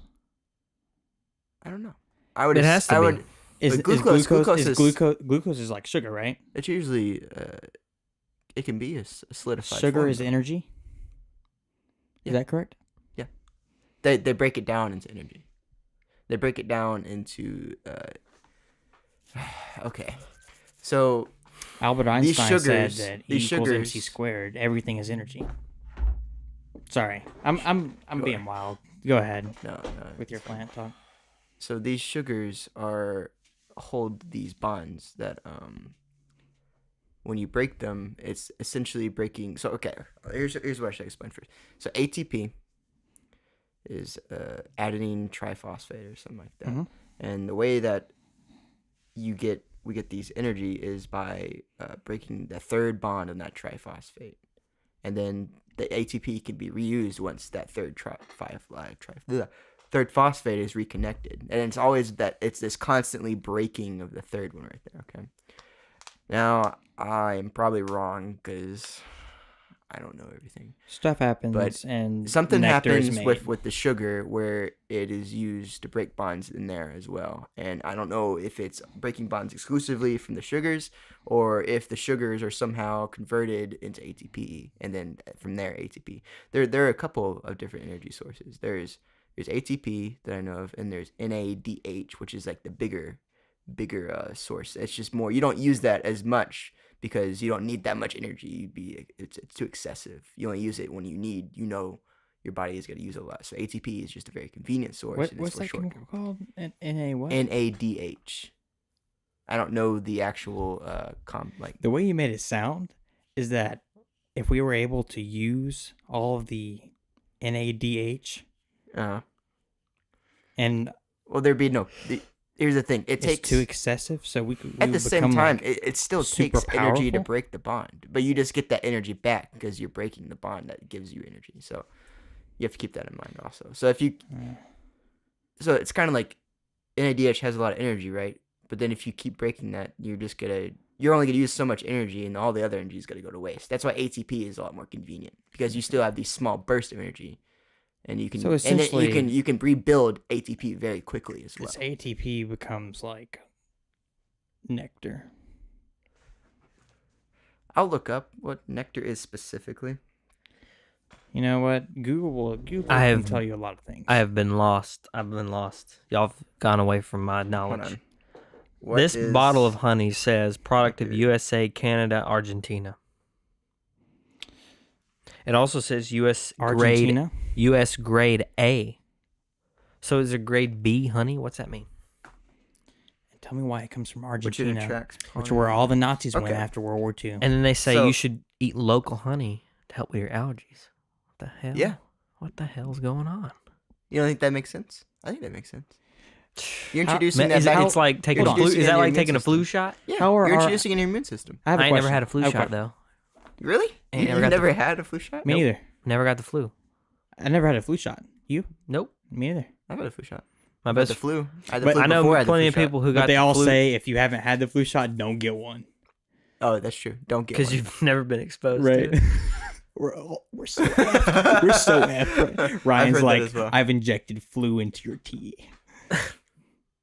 So nectar is. I have a question. So Okay. nectar, that means nectar is directly related to your allergies? Question mark. The pollen is. The nectar is made from the same plant, so I I would thought- believe that well, hold they're on, hold somehow on. connected. Yeah. I thought that the bees ate Pollen the gets nectar. in the air, but I pollen thought gets the in the air. everywhere. bees ate nectar. Nectar is essentially honey. And the But- pollen gets on the But bees. you eat local honey for your allergies? Yeah. What does that mean? How does Because that, the how bee, does that relate the bee to goes, nectar? goes to the nectar from the flower that produces pollen. Okay, there's a connection there. I'm sure genetically it works something in. I don't know. Okay. Okay, and then the bees take it back. They make their honey, and that all that honey is made from a bunch of nectars from all across the land around you, from all these flowers that produce all this pollen. So, And then you eat that honey, and then you introduce that in your immune system, and So then it'll technically- recognize it whenever you inhale that pollen, and maybe a little less adjective. I would be, if I ate that whole That's what I think. entire can of honey over there. No, I would not advise that.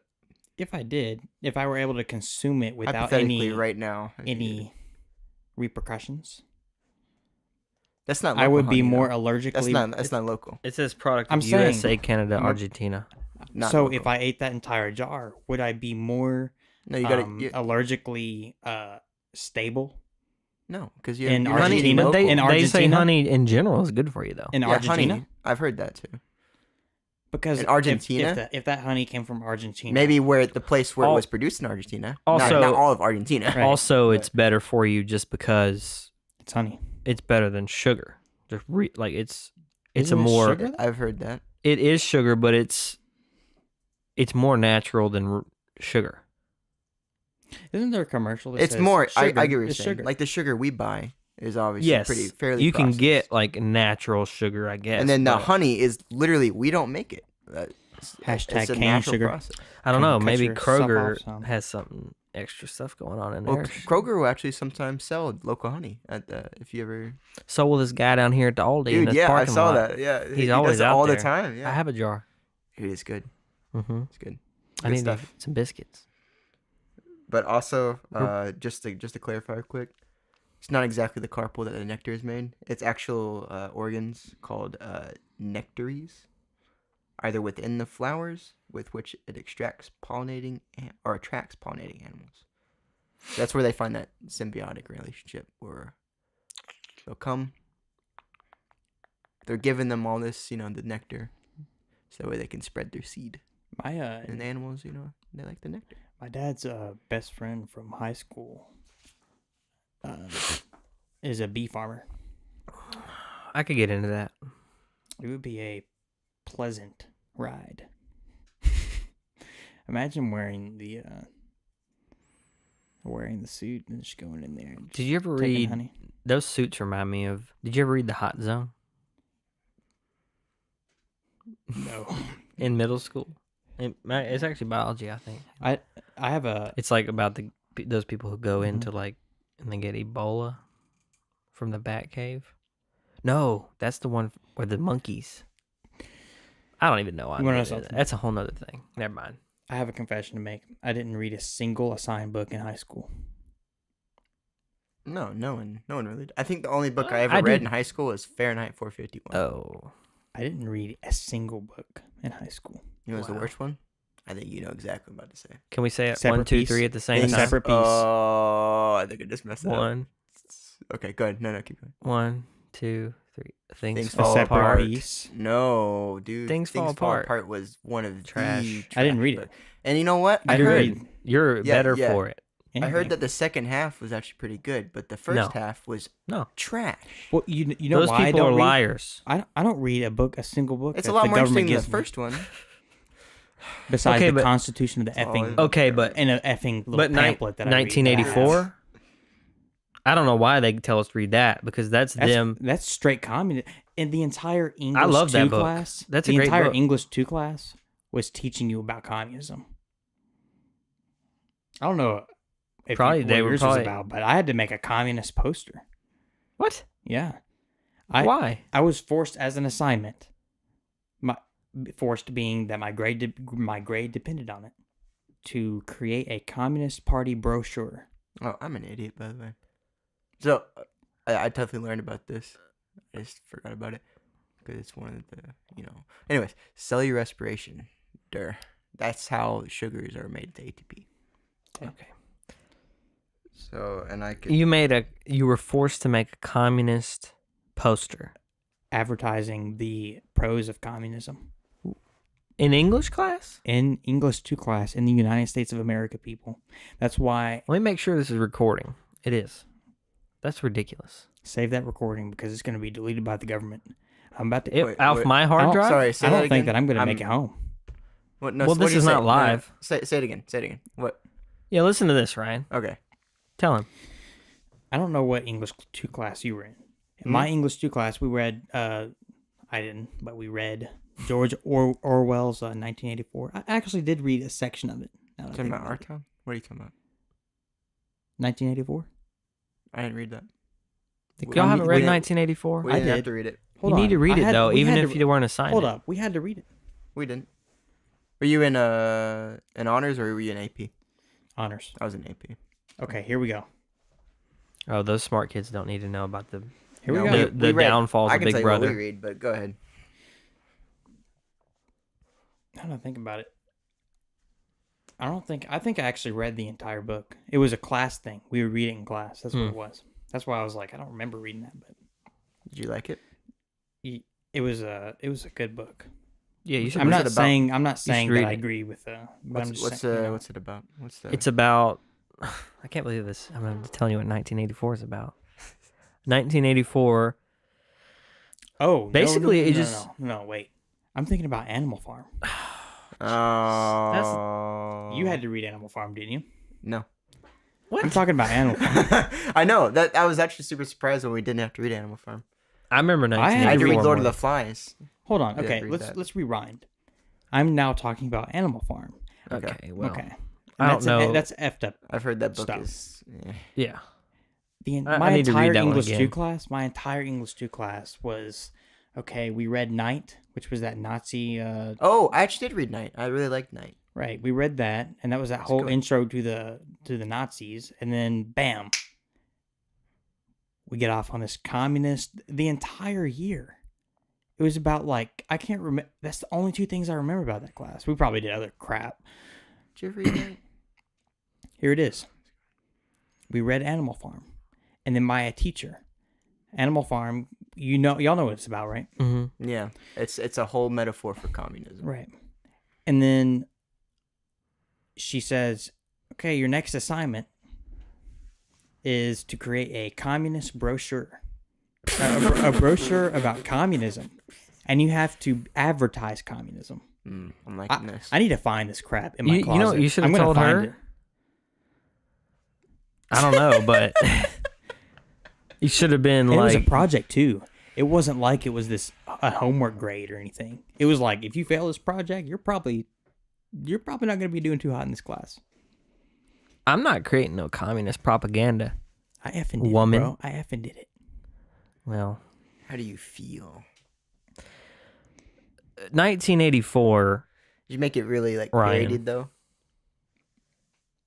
No. Did you make fun of it? I would have tried to throw in some. It was effed up because that's all she would talk. I felt like that, I would go to my math class or whatever. I'd go to geometry. And I'm like, okay, yeah, this is all right. Some of it's fake, but Yeah. I'll deal with it, right? Like cells. Right. Hey, it's not your project. I believe in cells. It's not your project. Well. It's our project. Pythagoras Yeah, theorists, yeah, exactly. I go to geometry, I walk down the hall, and then bam, it's like I'm in Soviet territory, Yeah. It's like I'm transported to like Moscow, like Yeah. 1941, no joke. Sokobliat. Yeah. Train car. So it's from Marvel, where they brainwashed Bucky, and they were like boxcar, and he's like, ah. Yeah. But that's what I felt like. I literally Well, felt like yeah. Bucky. That's what the I modern am public. You got a middle That's arm? what the modern public school system is. Bucket. It's communism. Yeah. Yes. I can't believe you didn't read 1984. Here's what they should do. They should. I think this is what we did. We shouldn't be required to read Huckleberry anything. Finn. You You should read. not be required to read any piece of fiction in the public school system. Fiction? Yeah. Well- Animal Farm is fiction. Okay, Yeah. but why not? I mean, so You're saying Why that, so? Why you're saying that fiction never teaches you anything? you read animal. Here's what you do. Here's what you should do. I'm saying that You it read. doesn't help you or hurt you. You read Animal I Farm. think it can help. You read Animal Farm. Reading speed, Listen. maybe. What? Reading speed, like the more you read, the more you speed. No. I see Go what ahead. you're trying to do. So you read Animal Farm, and then you read 1984, and you say 1984 is a product of if we go down the Animal Farm route. That's what you should say. Have you read 1984? No. I heard people. I'll have need to read it. that. So Okay. it's basically just like a world where. Y'all read Mein Kampf? Can you let me finish? No. That's literally what it sounded like to me. Like you're. Hold Are on. you saying that I should read some communist manifesto? No. Just No, you don't even know what it's about. Yeah, he's It's about, literally- he's about to explain You it. just said that the He's about books- to explain it. If we No, went down that let him road, explain. Let him explain. Yeah, it's about a world. It's about this guy. He's in this world where. Is this Wolfenstein? Go ahead.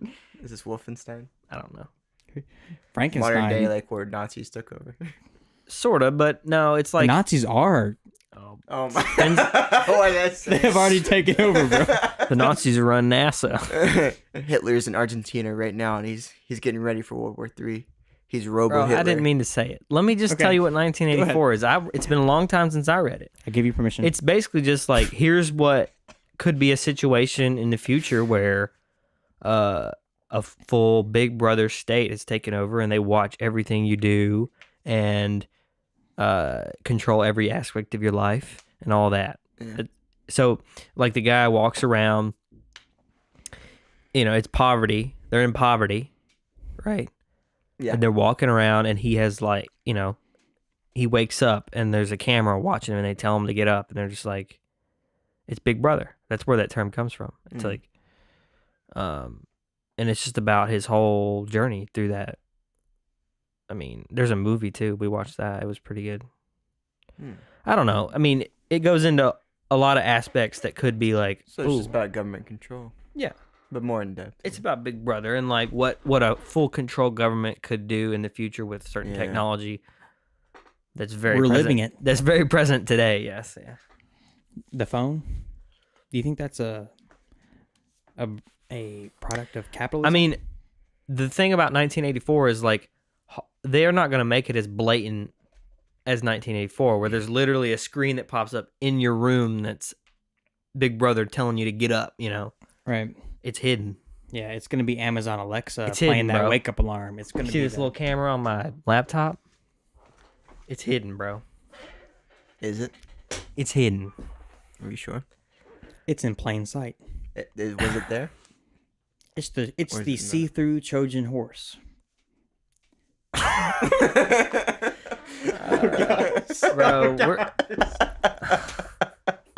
I just made what a double entendre is? I made like a quadruple entendre. I just relate, what was the Trojan horse? Right. What was that, the Greeks or something, or mythical something? Yeah. Trojan horse. The Yeah. Trojan War. You know that? Trojan Tell me horse? about who was involved in that. Homer? You read Homer? And no. The Odysseus, Odyssey. The No. Odyssey, that's what I'm talking Yeah, about. yeah. You're about also the Iliad. That was a story that I only occurred. read the Odyssey. I didn't read the Iliad, but was you this- can't. hold And on. if you ever actually seen the Odyssey, it's so long. Like we didn't read the full Odyssey. I bet you didn't either Hey. because we. I don't. Is there different versions?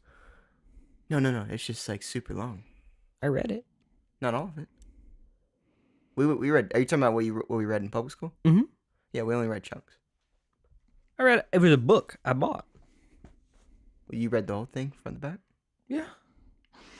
It was tough. Oh, nice. Nice. Congratulations. It's a crazy It's a story. long book. Crazy story. Iliad's even longer. I think that Iliad is about what's his name? Oh God. Achilles, Yeah. I don't know, dude. maybe. So this was the Trojan Trojan War was a thing in the Odyssey. We're over He So it's fictional though, right? well, yeah, mythology. is Odysseus probably- was a real guy, though, right? Oh, I don't know. I mean, sure. Moses was a real guy, right? Sort of saying the same. Sure. I think it's kind of like you can't really confirm or deny. I mean, Yeah. that you had He was. And God used DMT. no. Hey, backtrack. Hey, here. We're not over going here, down that over road here, yet. That's- Over here. We're gonna have to Over get here. into this. We're talking about We Trojan can't War, start. right? We can't start that 3 hours in. Do you remember the We story can't of the start that Odyssey? 3 hours in. Do you remember the story of the Odyssey? Or maybe that's the best time to start it. I just remember he was on a boat.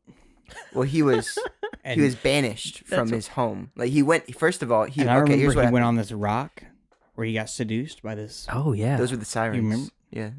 Yeah. No, not the sirens. Those were the nymphs.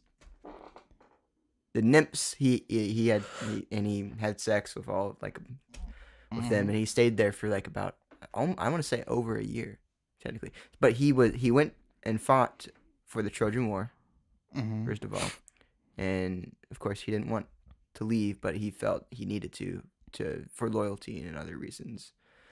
And while he was on there, this is where the part comes into play where eventually the Trojan horse was his idea, I think, and supposedly that's the origin of it. And so they, the story of the Trojan horse. They present the horse, or they leave. They're about to ambush, or not ambush, capture the city, whatever, Troy. And to trick them, they all get in the Trojan horse, and everyone else leaves. And they pretend that they're leaving, and they're not actually going to raid Troy. And then they come out, and the horse is there, and it's basically them pretending that this is presenting it to It's like a peace offering. a peace offering to Poseidon or Athena, whatever, as like a symbol of peace for them. And then when they come out there, they for some reason think it's a good idea to take it in Inside, yeah, inside Troy. Good job. Yeah, and so they take it in, and then that's where they eventually wait until night. And then See, come but out the and- problem with the Trojan horses only work once. yeah, It only Well, has to work once. yeah, it did only have to work once. Also, but the main part about the Think about it.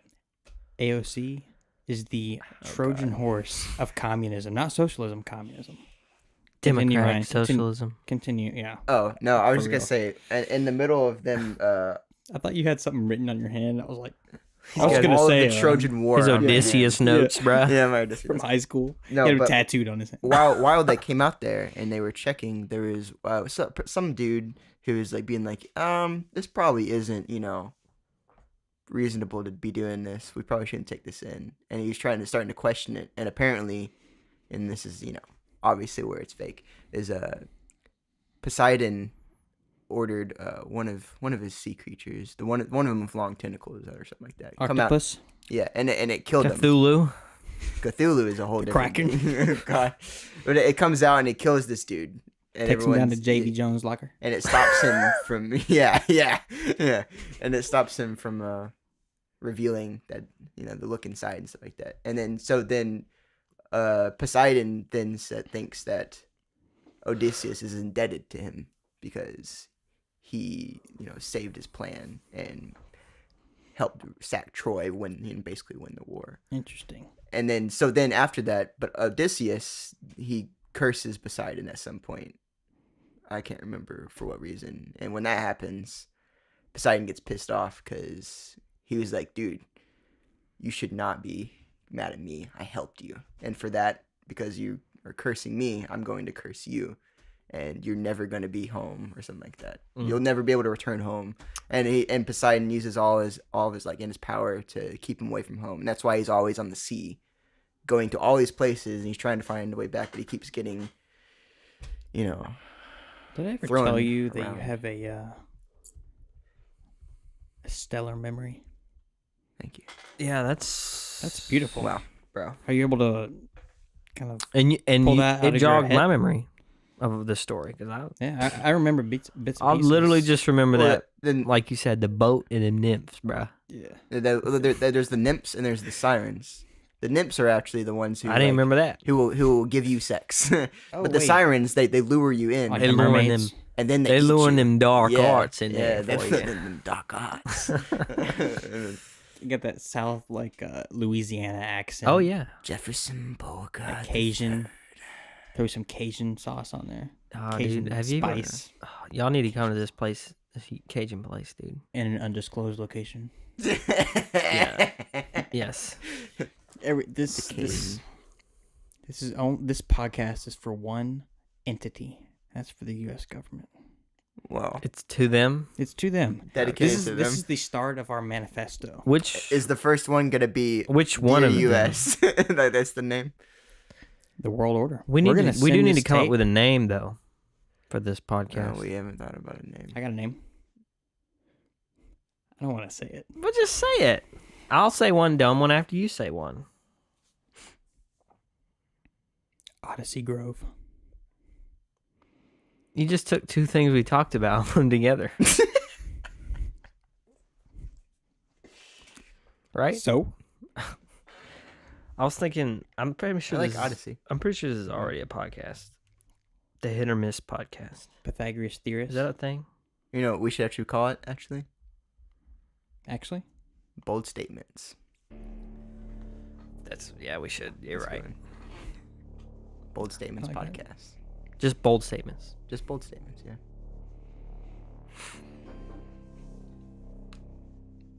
Well, That's pretty good. I think Episode 1. Bold statements.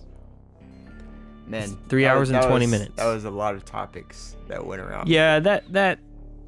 We I really liked need it. to have. Really need to control myself. Well, it's good to have these kinds though that are like just random. what I the like F the is stream of going on? consciousness. I like those. some that are more guided and, topical, like we stick to one thing, is probably going to happen, but It's hard. It's a hard thing to do. it is, but we'll have to do research and have notes, I think. But this is probably the most fun kind. Yeah. I enjoyed it. So, episode 1. I think that's it. Bold Statements Podcast. Good times.